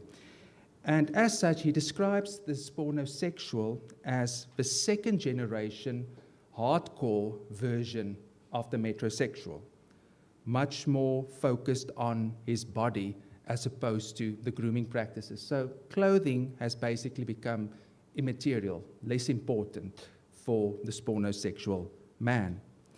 So what is interesting is that the male body, according to Simpson's definition of spornosexuality, becomes the ultimate accessory and a hot commodity that is produced and sold and consumed, as noted earlier on. And in a relatively recent article written by Martino et al. On these changing standards, they argue that the muscular ideal for the male body has seen a definite change, noting that it's characterized by an upper body with well-defined and developed chest, arms, and shoulders, and a lower body with a slim waist, hips, and buttocks. So that becomes the ideal of what masculinity basically should mean in physical terms. And a very important component of this for Simpson when it comes to spornosexuality is the role of the gym as a gendered facilitator in creating the spornosexual body, or the ideal muscular body, where these men engage in body work and intense labor to such an extent for some of these men that it actually becomes a second career, that they have to go to the gym once or twice or even 3 times a day to construct this ideal image of muscularity and to basically show that to other people through social media practices. Now, my interest in masculinity research relates back to this quote of a colleague of mine, and I hope she's joining us also today, Marlies Rabe at the University of the Western Cape, and I went to visit her when I was busy with my PhD a few years back. And I was always, as I do, complicating everything and trying to find a topic for the PhD or start trying to understand it. And she said, you know, just uncomplicate everything. Research is around you. And this has become a mantra that I use when I talk to my students as well, and say, just look around you. What do you find interesting? What are people talking about? And this basically happened to me as well. Going to the gym, for example, you sit there, and as an academic, when you engage in reading and you're busy with other topics that are not even related to gym work or spornosexuality, you start looking at things differently, the way in which people interact with one another, what they talk about, their mannerisms, etc. Will you just, sorry, can you just take that off there? Thanks. And I recall sitting, and this was somewhere, it was in my mid-20s when I started here in Potchefstroom, and I recall sitting at the PEC deck, actually, the PEC deck machine, and looking at these, as I call them, burly gym bunnies, basically, conversing with one another, laughing, and yes, to some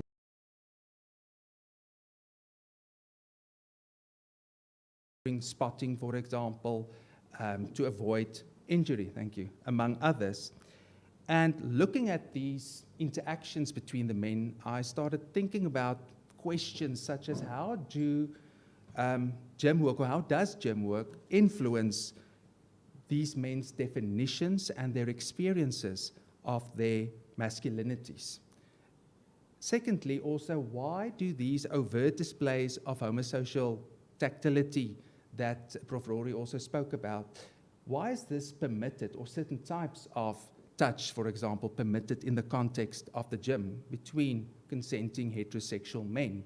But the second they walk out of the gym, this might not be seen as acceptable. It will be stereotyped, for example.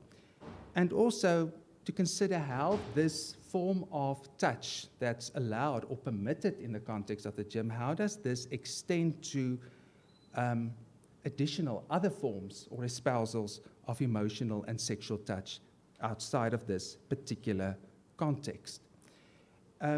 So the main focus of the study, therefore, was to see what are those intersections between inclusive masculinity theory that Rory also spoke about earlier on, and the concept or the theme of spornsexuality. And he noted earlier that academics such as Matthew Wall, among others, Anderson himself, cites metrosexuality as one of the reasons why we see these changes taking place in the democratization of masculinity or the fluidity of masculinity, among others. But nothing has been done to focus on how these exclusive or inclusive masculine traits could be associated with muscularity, or what we could define or consider as being traditional forms of masculinity.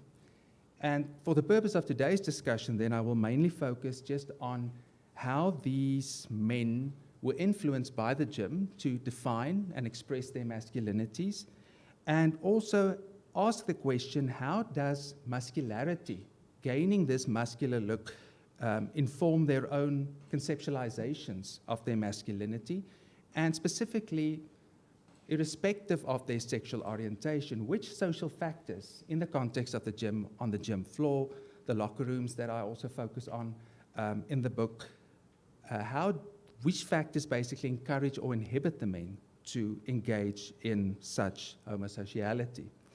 Now, the study is based on a qualitative methodology that I used, a qualitative approach, mainly to interview or to talk to men to better understand those deeper meanings, their underlying subjective views of masculinity and their experiences in the context of the gym. So I spoke to nearly 60, or about 32 men with whom I conducted semi-structured interviews, and the rest of them consented to completing questionnaires, which was the same in terms of content and structure as the interview scheduled.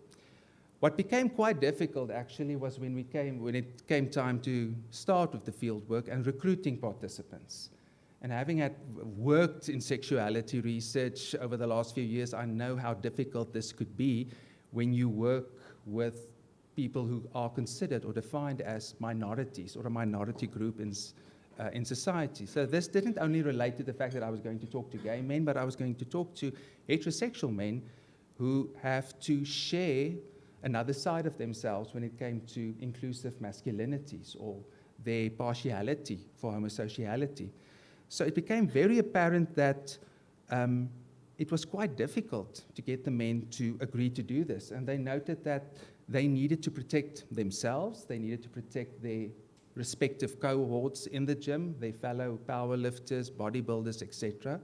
They needed to control and protect their personal reputation. If they were seen with me, if they were engaging in this type of interview, what would that mean if other people knew that they partook in a study that some of these participants defined as a liberal or something that I'm using to push a liberal agenda? And also, many of them were quite weary of the judgment of others. When you engage with some people in the gym through snowballing, you ask participants who already partook in the study to potentially recruit other men. And they came back to me and said, well, I spoke to these men and they would be together with other male friends. And they were actually quite keen to participate in the study, but because they were standing next to so-and-so, that person wasn't accepting of the fact that this study was undertaken. So they had to protect themselves and they needed to sustain that relationship with their friend, and so they opted out of this study overall. So they quickly closed ranks when I approached them through purposive sampling, trying to get these men who participated in gym work, body work, to improve their physical appearance. And because of this snowball, and we know this is so imperative when it comes to these kinds of studies, to recruit additional participants, and convenience sampling, just sending messages out over social media to potentially get people to participate, and going through word of mouth, or talking to people in the gym and asking them to also partake. So conducting my research also came, okay, so I use, sorry about that, the specific methodology as I've noted, but conducting the study also goes hand in hand with this idea of conducting dirty work. Talk about gender and sexuality research is, how dare you undertake this kind of study? Why is this considered as important research? And in the 1970s already, and it's quite startling when you think that this is still the case in many contexts, in academic contexts today, Segarra noted that people looking in from the outside at people conducting sexuality research would usually label them as deviant themselves, and saying, well, what is wrong with them for wanting to undertake that kind of research? It will basically lead to their own undoing. No one will quote them because they're just busy with their own personal agenda, pushing their own specific objectives. And therefore, these type of studies is a way, and it's not even the main objective. It really isn't the reason I conducted this study, but in a way, it helps me to situate sexuality research at the forefront of sociology and social scientific studies, and to also counteract those very sometimes subtle, ignorant, or explicit attempts to relegate the topic to the status of background variable, to studies about family or work or race, for example, in our country. Or on a personal level, to also counteract those attempts to make you feel ashamed of yourself and the type of research that you are conducting. So regardless of the negativity or the challenges one might face in conducting such research, I'm always reminded by Mark McCormack, who's also a collaborator with Prof. McGrath and Eric Anderson. He notes that although it's vital that research continues to study the presence of homophobia and heteronormativity in men's lives, and where this occurs and why this occurs, one should also focus and continue to focus and recognize the potential such studies might have for positive social change. And I think we've already heard some of those examples, about some of those examples in some of the earlier presentations today. So my focus today briefly will be on what the participants termed, and a concept that came to the forefront many, many times during the analysis and during the interviews, the look. I have to look a certain way. I have to have the look, and I have to look at other people in a certain way. So I'll focus just briefly on the look of muscularity, and then also the touch of muscularity. And Robert, I think, commented on this earlier on as well as Prof. Rory, referred to the challenges that gay men, for example, faced in the period preceding the Stonewall riots, which was a period seen or described as homo erasure. In other words, people simply chose to not acknowledge sexual diversity in society. And following those liberationist or those upheavals, the Stonewall riots, we saw the creation and the development of a more visible and distinct sexual identity subculture in society. So it became much more visible. And although this could have been regarded as very positive and redeeming for this group of people, during that same period of time, we saw how during this period that was described as the apex of homophobia and heteronormativity in society, 1970s, 1980s, 1990s, we also saw homosexuality becoming more visible, and not because of positive reasons, but because of the gay cancer that was killing men at this stage in time. AIDS at that stage didn't have a name. People didn't understand it. They didn't know what this was about. So it was mainly associated with, and many religious and political leaders framed their discourse in a very specific way to create this fear and animosity about gender and sexual diversity and homosexuality in society. So this increased visibility also had a downside, a challenging side that these men had to face.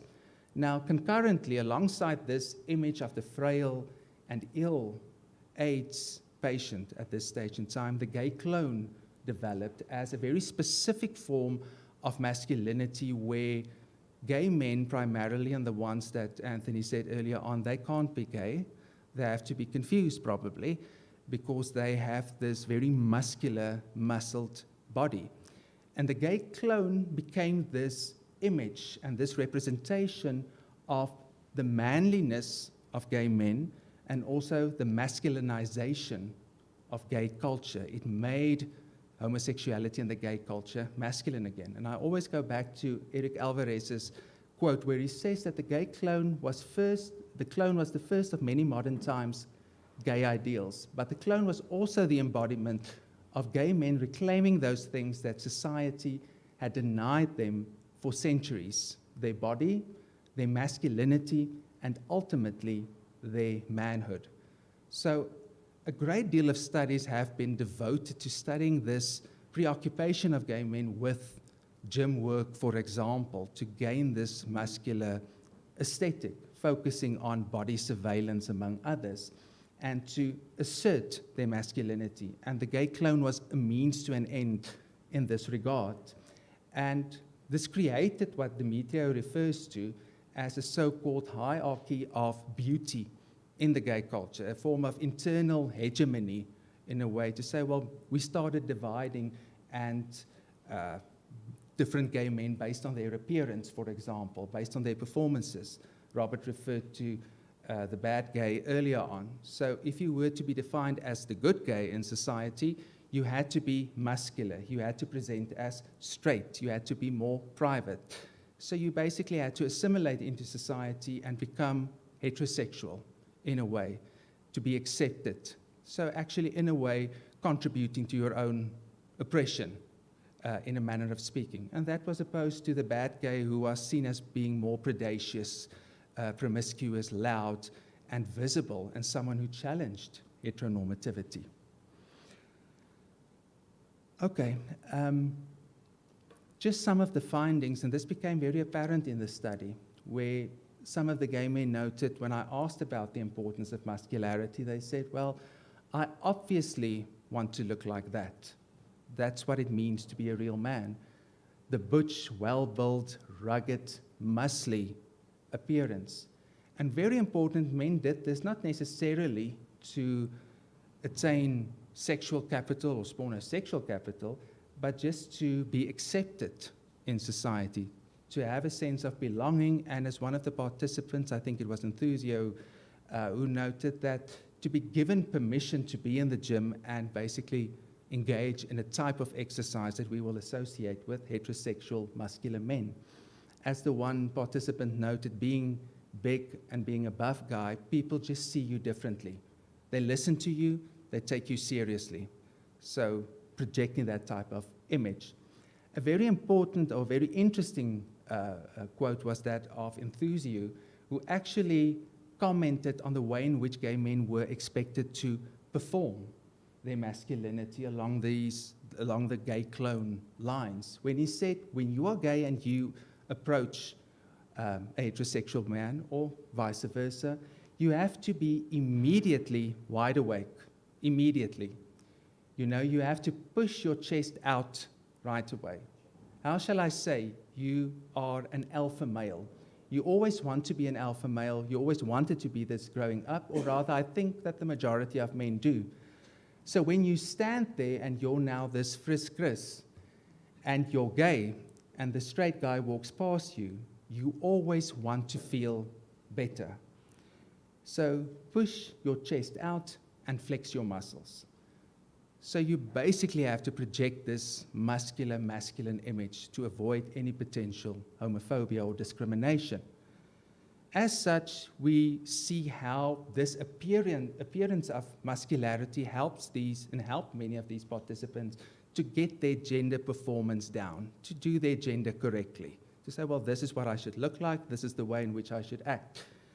JD, for example, noted, well, being more butch and muscular helped him to overcompensate for being more effeminate in other parts of his life. So if he wants to, as Jared noted, play rugby and then put on his heels afterwards, he can do that because he looks and he presents as masculine and muscular. So that allows him to use his gender in a manner of speaking. And also when it came to the attraction between men, one of the participants, Liam, made it very clear that he is mainly attracted to heterosexual men and that muscular butch look. So he wants to look the same way that these men basically look. And he said there, and for me to have a relationship, and he basically finds the straight image of a man attractive, to enter into a relationship with a straight man is impossible. So as soon as I see someone at the gym that I'm attracted to, and I know that they are gay, I'm almost like, oh, it's a gay man. It's therefore not a real man. And it is less appealing and desirable. So again, that internal hegemony that emanated from these findings where this ideal image of muscularity came to the forefront.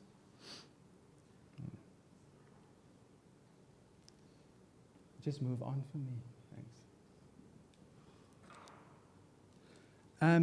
And apart from this image of viewing muscularity as this ideal, some of the participants also displayed the tenets of inclusive masculinity theory by noting, well, you can actually negotiate your gender performance. And they used these very interesting and very funny pop culture references, noting that, am I going to be Clark Kent or am I going to be Superman? Or James Bond versus Rambo, for example. And two of the participants made it very clear that, well, I can be vulnerable on the one hand and engage with and embrace my feminine side, but on the other hand, I can also exude these masculine traits. So it's always context specific. It's based on where I am and the interactions with other people. So he feels more comfortable as James Bond than Rambo or Clark Kent than Superman. And Jared that also noted that this gay masculine image encompasses the very specific and subjective views and definitions of the specific man. He defined the gay masculine as someone who is comfortable with being a man, loving the fact that he is a man, loving another man, but who is still solid in his masculinity. So gay masculinity would be just that, being comfortable with being a man who loves another man, as opposed to being someone who is more submissive or subordinate to homosexuality or to heterosexuality. Just shortly, in terms of muscularity as a precondition for masculinity among heterosexual men, Simpson also humorously notes that it was probably inevitable that after decades of being fetishized by gay men, which Anthony also referred to, the finding that many of these straight men who post selfies on social media platforms are followed by gay men, that today these heterosexual men actually fetishize themselves.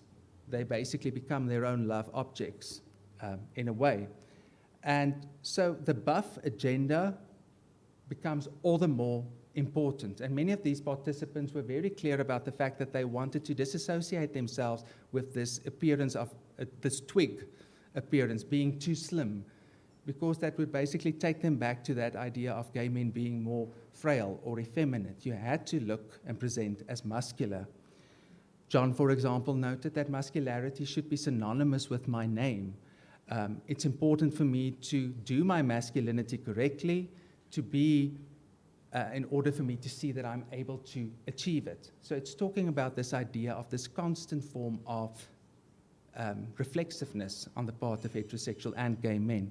But as with the gay men, we found that the heterosexual men were also critical of the one homogeneous idea of what masculinity should mean, arguing that it rather depends on you as an individual. It's about the way in which you project yourself, the way in which you present yourself. And participants, for example, noted it's about how you conduct yourself, making the right, accountable, and honest decisions, the way in which you carry yourself, and also the importance of maintaining a good, healthy standard of living and having a functional rather than a muscular body. So that idea of the negotiation of muscularity was also evident. Some of the findings that emanated from, or the themes that emanated from the findings regarding these narratives of the participants, was my reference to what I refer to as the inclusive spornosexual man, or inclusive spornosexual masculinities. The ISM look, which is associated with those ideal aesthetics that people want to achieve through a specific look. I want to look a certain way, but it's also about the way in which I will look at other people. What is permissible in the context of the gym? If I want to admire someone, will I have the agency to do so? And some of those looks that basically emanated from the findings included men referring to the so-called look of love, arguing that especially during the COVID-19 pandemic and the lockdowns, the participants became very reflexive about their ideals and their objectives when it came to exercise, focusing on the fact that they had to get in contact and establish a stronger connection with their body, working with their body rather than punishing their body to attain a specific look that would be considered as ideal. The look of admiration. What is quite interesting is that many of the heterosexual and gay men said it's very hard for heterosexual men in the context of the gym to admire another man, because if you stare too long, people will become uncomfortable and questions will be posed in that regard. So the participants refer to the idea of a bro stare, that idea of I'm just looking at one of my bros rather than someone that I might be attracted to. So they overtly admire, and one participant put it best, they admire and they flirt with the muscles of the other men, the appearance and not the other man. So it's the appearance, it's something that they want to achieve as opposed to someone that they desire. The look of lust, we've commented on that as well, arguing that context permitting, some of the heterosexual men actually found it easier to, for example, be ogled by other men in the gym, as opposed to gay men who, for example, find it more laborious to censor themselves and reflect on how and when and who they might, for example, look at to avoid any form of homophobia. So they always have to test the gym waters in a manner of speaking before they are able to do so. And then lastly, the look of respect, focusing on how men look at other people around them, what their basic intentions are, and who you look at. And when it came to discussions about the locker room, it was interesting that heterosexual and gay men made it very clear that they keep to their specific groups. So if they want to admire a man, if they want to compliment someone, take a selfie, they will keep to that specific group. They would not, for example, engage with someone that they do not know, to safeguard their own reputation in a way. In addition to the look, I also focused on the so-called touch of muscularity, which refers to how the men display a trust in or towards other men to help them while they are training. And they refer to this as engaging in so-called tactile love languages during training, where they would assist their gym partner during spotting, for example, and powerlifting to achieve their personal best, among others. The touch of love, much like the look of love, basically refers to the idea that you work in partnership with your body rather than challenging your body or punishing your body. The touch of motivation, and what was quite interesting here is that the participants made it very clear that this allows men to come out of yourself to acknowledge the fact that you require the assistance of someone else, their skills, their support, in order for you to achieve your ideals and your personal best. So you give over to that person to assist you. The touch of lust could either be sexual, which was mainly the theme that emerged when it came to interviews with some of the gay men who commented on various examples of men engaging in sexual behavior in the locker rooms at various gyms across the country. And in terms of lust, when I spoke to the heterosexual men, these men were more focused on so-called mischievous masculinities, which refers to the fact that they will touch one another in the gym in front of other people overtly, but they do so in a way to get some or other reaction from other people. So they would do it in a funny way, in a humorous way that they could laugh about. So some of those examples, and I really wanted to include this reference to the importance of spotting, which of course refers to assisting someone to master the repetitions during the gym, during their training sessions, if they are unable to do so with their own strength. And this is probably the favorite part of the book for me, and this particular exchange with one of the younger heterosexual participants in the study was very reflexive during the interview. And I just want to read you a part of that extract from the book just to explain why this is such an important part for me. When I asked him about the so-called unwritten or unspoken rules that allow or disallow certain behaviors among men in the gym, he noted that there's definitely such a culture of stuff that is only acceptable in the gym and not acceptable outside of the gym. Maybe like physical interaction. You, for example, touch someone else. Suppose you train with a person or you see the person struggling to pick up the weight. You then help him. You get very close to that person in their personal space. You see this person in a moment where he's really trying to pick up the weight, and you see it. And I think in that way, you also bond with that person, because that person is not like that during the day, outside of the gym context. It's just certain moments in the gym that such a person comes out of himself and to someone else in a way, and such a person also comes out in you in the gym. And to share that with someone else is quite intimate, and I think you build a bond with this particular person. So this participant was very reflexive, and you would see in the book, for example, I included those little block brackets to indicate that they took their time to answer, they hesitated, they reflected on what they wanted to answer based on their personal experiences in the context of the gym.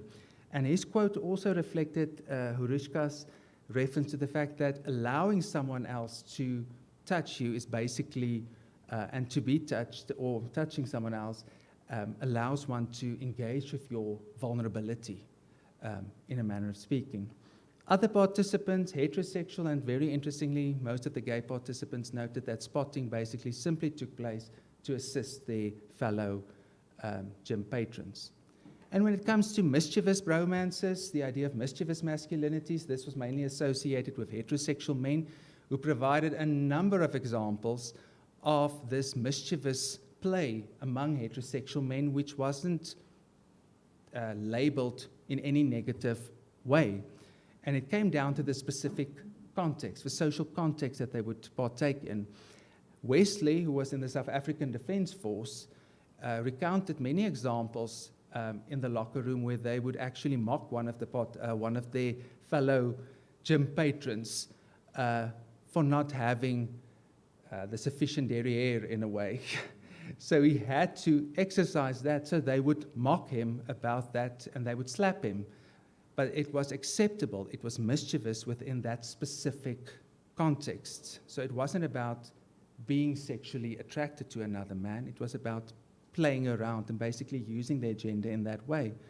And in the case of Jacques and Pieter, they noted that we will call each other sweetie, for example, stroke each other's hair in the gym, on the gym floor in front of their female friends, basically to elicit a reaction from someone else.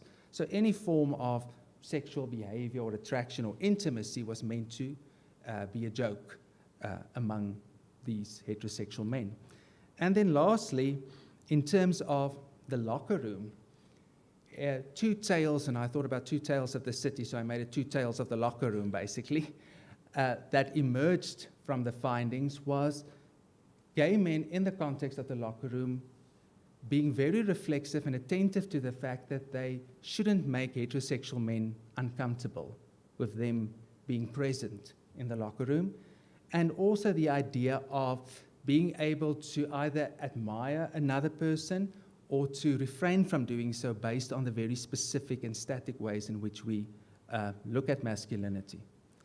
In terms of tale one, avoiding straight discomfort, the participants made it very clear that as opposed to the more diverse energy that you could find on the gym floor, the locker room was seen as much more heteronormative and homophobic in a way. It's a very masculine heterosexual space. So at the same time, it could be, as Champ noted, very exciting, but also confusing. It's very anti-gay, but also so gay. So many of these gay men basically argued that they had to watch their P's and Q's very carefully to see, well, what is allowed? Am I allowed to talk to another person, look at another person, undress in front of another person in the locker room? Eric joked that one of his friends, actually male friends, found it quite unacceptable that him being a gay man, he's able to go into the locker room and see gay men after their training, as opposed to him being a heterosexual man and not being able to do so. And even despite the fact that it was a joke, he said that he became intensely focused on how he conducts himself in the locker room, noting that when I enter the dressing room, I do not want to inflame the stereotype that says that gay men are going to perv up straight men. I have too much respect for myself, and it can be quite uncomfortable. So he's always thinking about how does it make them feel if I look at them in a certain way or engage with them in this particular context. On the other hand, however, they made it very clear that heterosexual men, context permitting again, had more confidence with their nudity and to talk to other men in the locker room, noting that on the one hand, this could be because of their heterosexual privilege. They are simply ignorant about the fact that they might be found attractive by other men.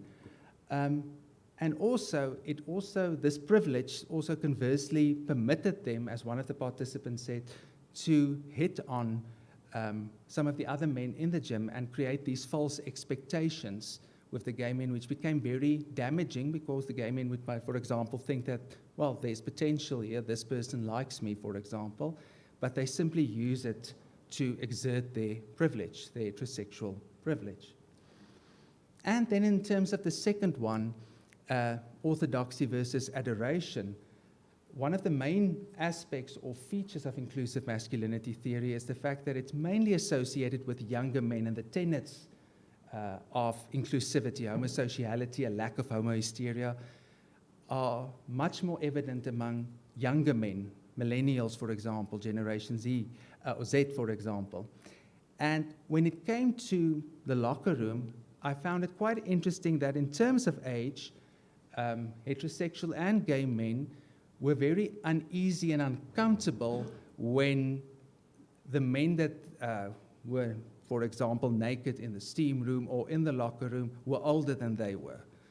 The one, for example, noted that older men, he found it very awkward, and that many of these wimmies, as he put it, are much too generous with their nudity. And he found that as very uncomfortable. On the other hand, it became quite clear that if it were people of the same age, it was less of a problem for them. And it again goes back to VZ, who provided that insightful quote about spotting. He noted that he doesn't find it as unacceptable or weird to, after a gym session, to start taking selfies of one another. Again, that Anthony spoke about those 50 selfies, and we'll see one or two of them at the end of the day. You could argue that I want a photo of myself, I look good after the session, and I want to post it on social media. Your friend is standing there and he's taking pictures of you while you are posing in different positions and showing different muscle groups. You are aware of the fact that you are posing in strange positions to highlight and emphasize certain things of your body. He may then say to you, well, listen, your thighs actually really look good in this photo. This is a nice photo of you. And he again asks the question, although this is less weird and more permissible, that question still remains, but what does that really mean? Is this person really attracted to me? Are we just friends? So it leads to that idea of, or the theme of uncertainty in terms of attraction between these men. In conclusion, I think one of the, I play along, I always play around with song titles and something, these things mull through my head. It became quite clear that many of these men defined their self, their own self, their social self, their personal self, based on the way in which they appear, based on their muscularity, their appearance. And the findings clearly indicated, and Rory noted that earlier on as well, that there were definite examples of inclusive and hybrid masculinities. And although the latter, hybrid masculinity, I can ask the students to explain that, could, on the one hand, liberate these gay and heterosexual men to basically negotiate how they perform their masculinity. On the other hand, it may in fact also reinforce heteronormativity by wanting to look a certain way or act in a certain way.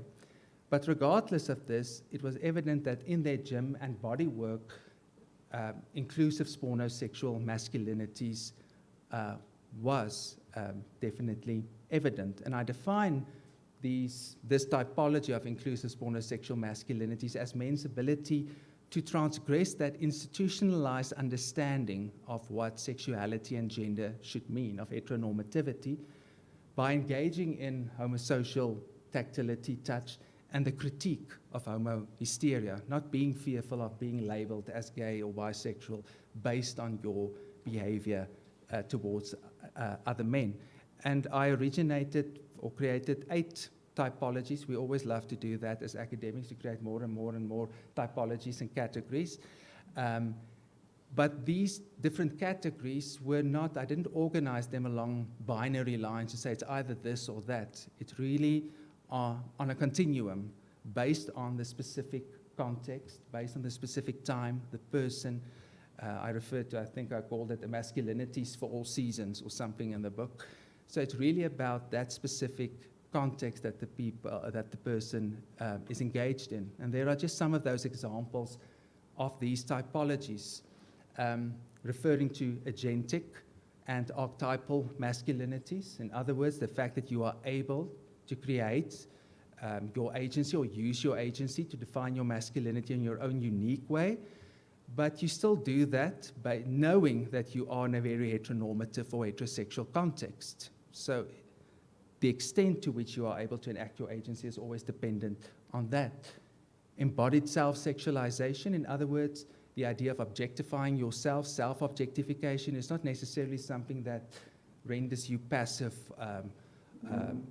but rather it's based on the reasons why you want to sexualize yourself and objectify yourself to reach a specific objective, versus narcissistic masculinities, which basically just seeks to punish yourself in terms of your muscular appearance, pushing your body to extreme limits, which also relates to the idea of kinder and punished masculinities, focusing more on getting in touch with your specific ideals or objectives rather than wanting to adhere to what society expects from you.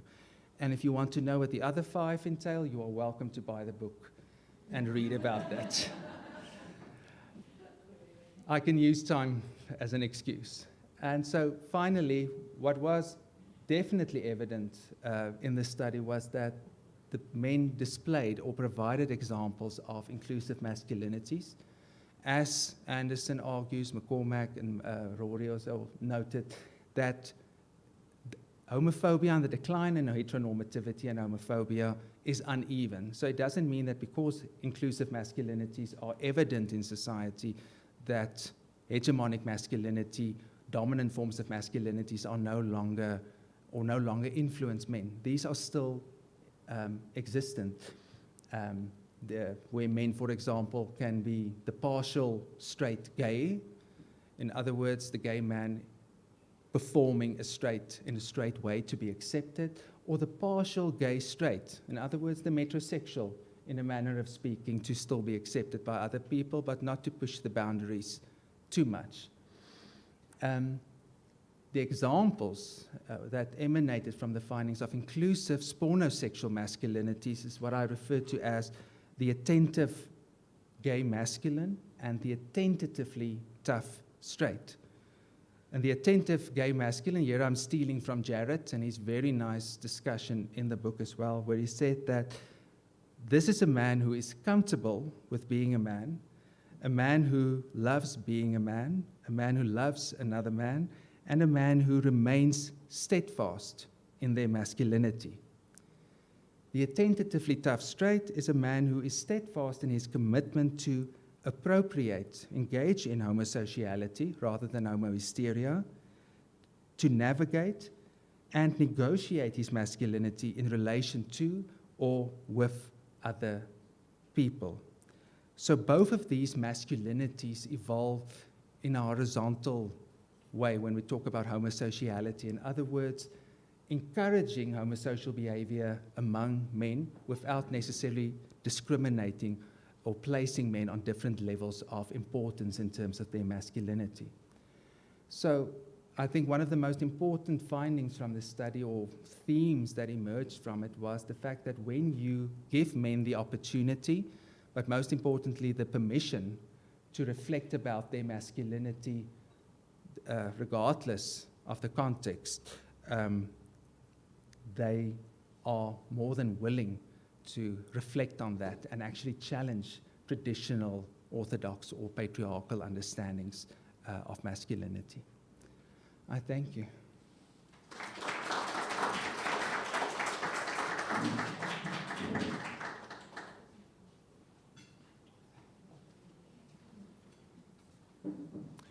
Thank you, Jacques. That was fascinating. At the beginning, I made the bold claim that Jacques is a gifted social scientist, and after that presentation, I rest my case. And after that little quip of his, well, it seems he's also a gifted salesman. So hopefully that's going to work. I do find it quite ironic that a book like this has to be justified, because I remember speaking to Jacques in the beginning of this project, and there were colleagues and other people that had doubts about what's the relevance of this. And as we've been speaking, the one thing that has been a theme is the relevance. Everything has come back to the fact that this is the lived reality and experience of thousands upon thousands of people, and this speaks directly to that. And yet, as Prof. Rory has also pointed out, there's very little research on this, especially in an African context. So I think Jacques' book is going to stand as a beacon in gender studies for a long time to come, and I think maybe we can give him another round of applause.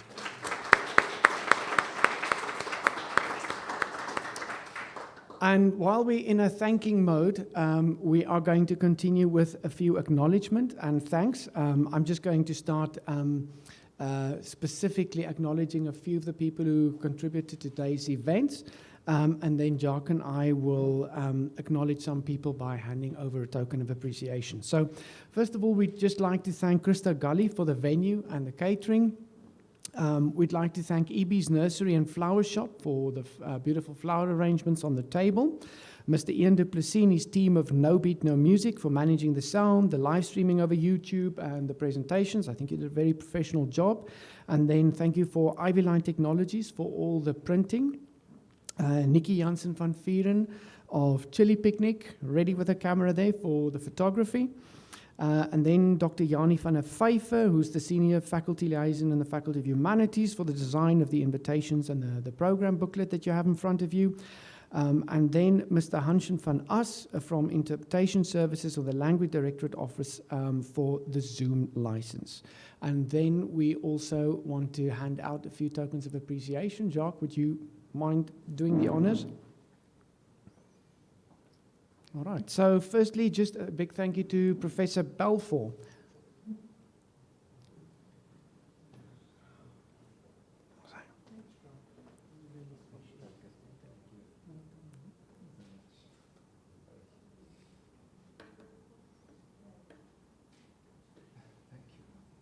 Ons skip omdat die hier is nie. Prof Mooi. Dumi net. Ja. Okay. And then to Prof. Dumi Moyo.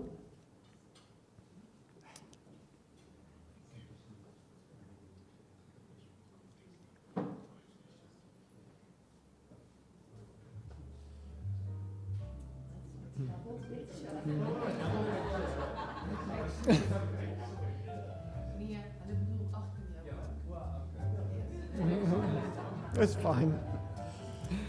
Prof. Chaka's not here in person, but he will be doing the conclusion after this, so we'll keep his package safe and warm for him. And then is Prof. Fourie here?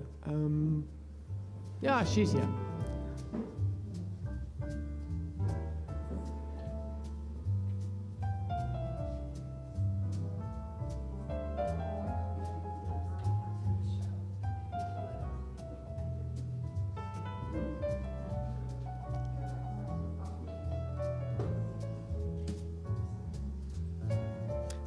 Dr. Goodrich, you are next on the gratitude list.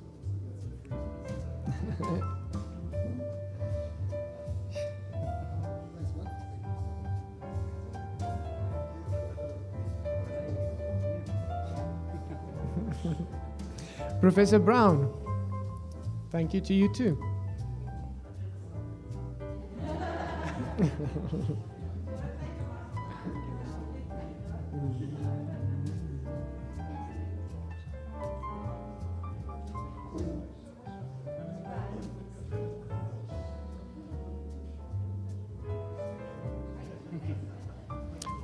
And then a special thanks to Ms. Chantal Roux, who's the pillar and the bastion of our school, without whom everything is just going to collapse in pieces. So you deserve two. Unfortunately, I believe there's only one, but maybe we can give you someone else's.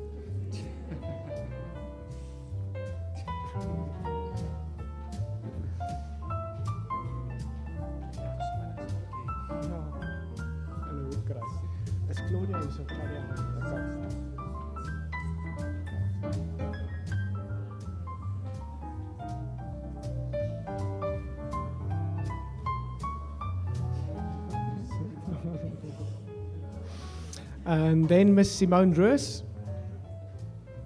She in the building? Yes, she is.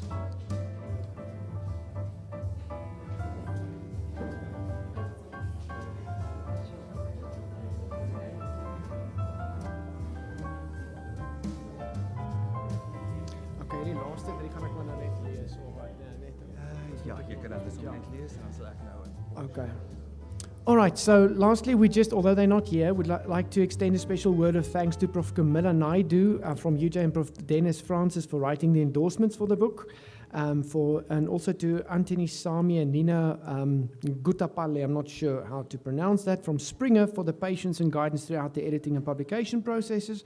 And finally, a special word of thanks to all attendees for having taken the time to be here today. And then Prof. Moyo's up next. Or you want to say something? I just want to say something. Okay, Jacques wants to say something, and after that, Prof. Chaka is going to do the conclusion. Okay, don't go too far. Okay, thank you everyone. I won't keep you too long. Finally, well, three finalies basically. To really a wonderful colleague, a friend, a co-author, and as he noted earlier on, a co-supervisor for one of the most difficult PhD students we ever had. Not you. No, but really, thank you, Werner, for everything, your support. You're always willing to support me, and I know you had you have a very busy week, but you came here today, so thank you so much. And I think we can give him a hand for seamlessly guiding us. Thank you. We hide it. We hide it.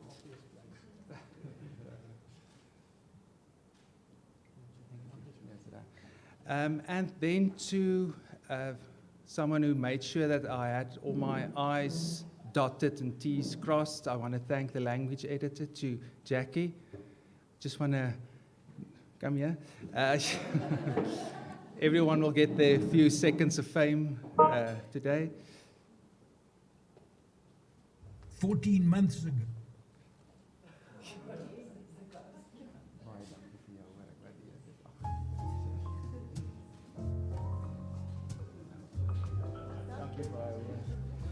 And then finally, and then I'll give over to Werner and Prof. Mpo. Sorry for keeping you. I want to thank the person without whom nothing would be possible for me, for being patient and understanding, and to whom I dedicated the book, to my mother. Aniki, if she can maybe just come and get something.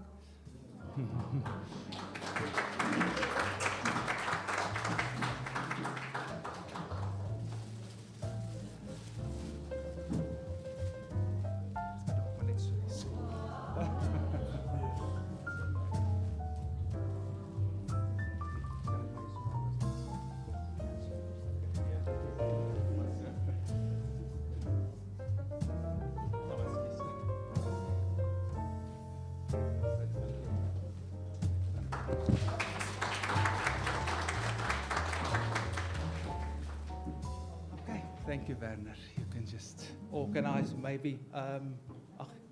I'll just introduce. Thank you to everyone. I just want to ask Prof. Mpo, our Deputy Dean, Teaching and Learning in the Faculty of Humanities, to just say a few last words to conclude today's session. Thank you, Prof. Mpo.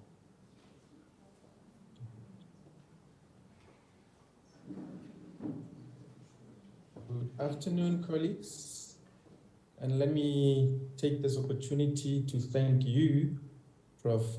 Rothman, for this amazing book launch. I think I have learned quite a lot, and congratulations to taking us through the journey of your book, how you went about conducting the research itself, and to the program director, the DVC Teaching and Learning, Prof.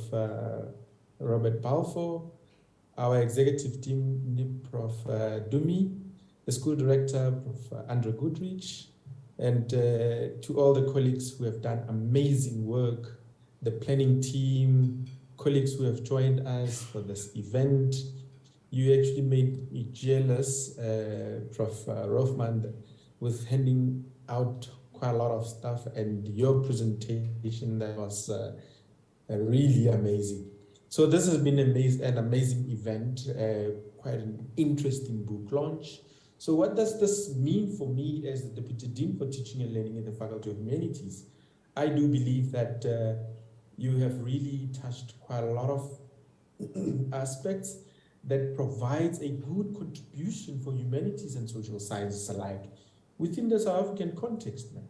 And this becomes a great contribution to theorizing sexuality, issues of gender, LGBTIQ, plus, and other diversities, if you like. So it really provides a bit of depth and the sociological perspectives as well, which are grounded in theory and practice. I mean, when you mentioned the complexities of conducting such a study, for me was, what about our students if they're going through the same thing? If it was them conducting such studies, what are the challenges that they would encounter, for example? So for me, this becomes, well, an interesting lived realities, which would lead to more understanding of gender studies, issues of diversity, sexual orientation, etc. So how do we then infuse this interesting perspectives that you come up with? These contexts to demonstrate and enforce masculinity and masculinity, even in different typologies and categories that you came up, discussed earlier on. So for me, this is a resource for the majority and not the minority, because the consumption of this text, for me, must reach the majority and not the minority of our society. So I'm really happy about this. This is, I think, the 4th book launch in the Faculty of Humanities in 2022 that I can note. There might be more, but the journey that you've taken us through, man, on this, the democratization of masculinity, I can simply say we need this kind of text for our curriculum, or adding to our curriculum in sociology and perhaps other studies in the faculty. And I can only say congratulations and well done on this. Thank you so much.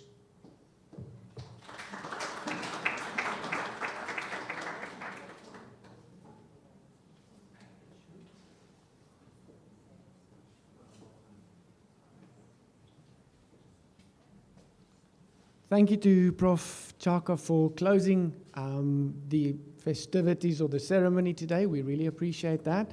And now for my easiest announcement of the day about lunch, but I've just been informed that before we get to have lunch, there's one more hurdle to cross. We are going to have a group photo, so they've asked if everybody can just be here for a group photo, and then I believe that through that doors, food awaits. So we are basically done for today. Thank you again to everybody for attending.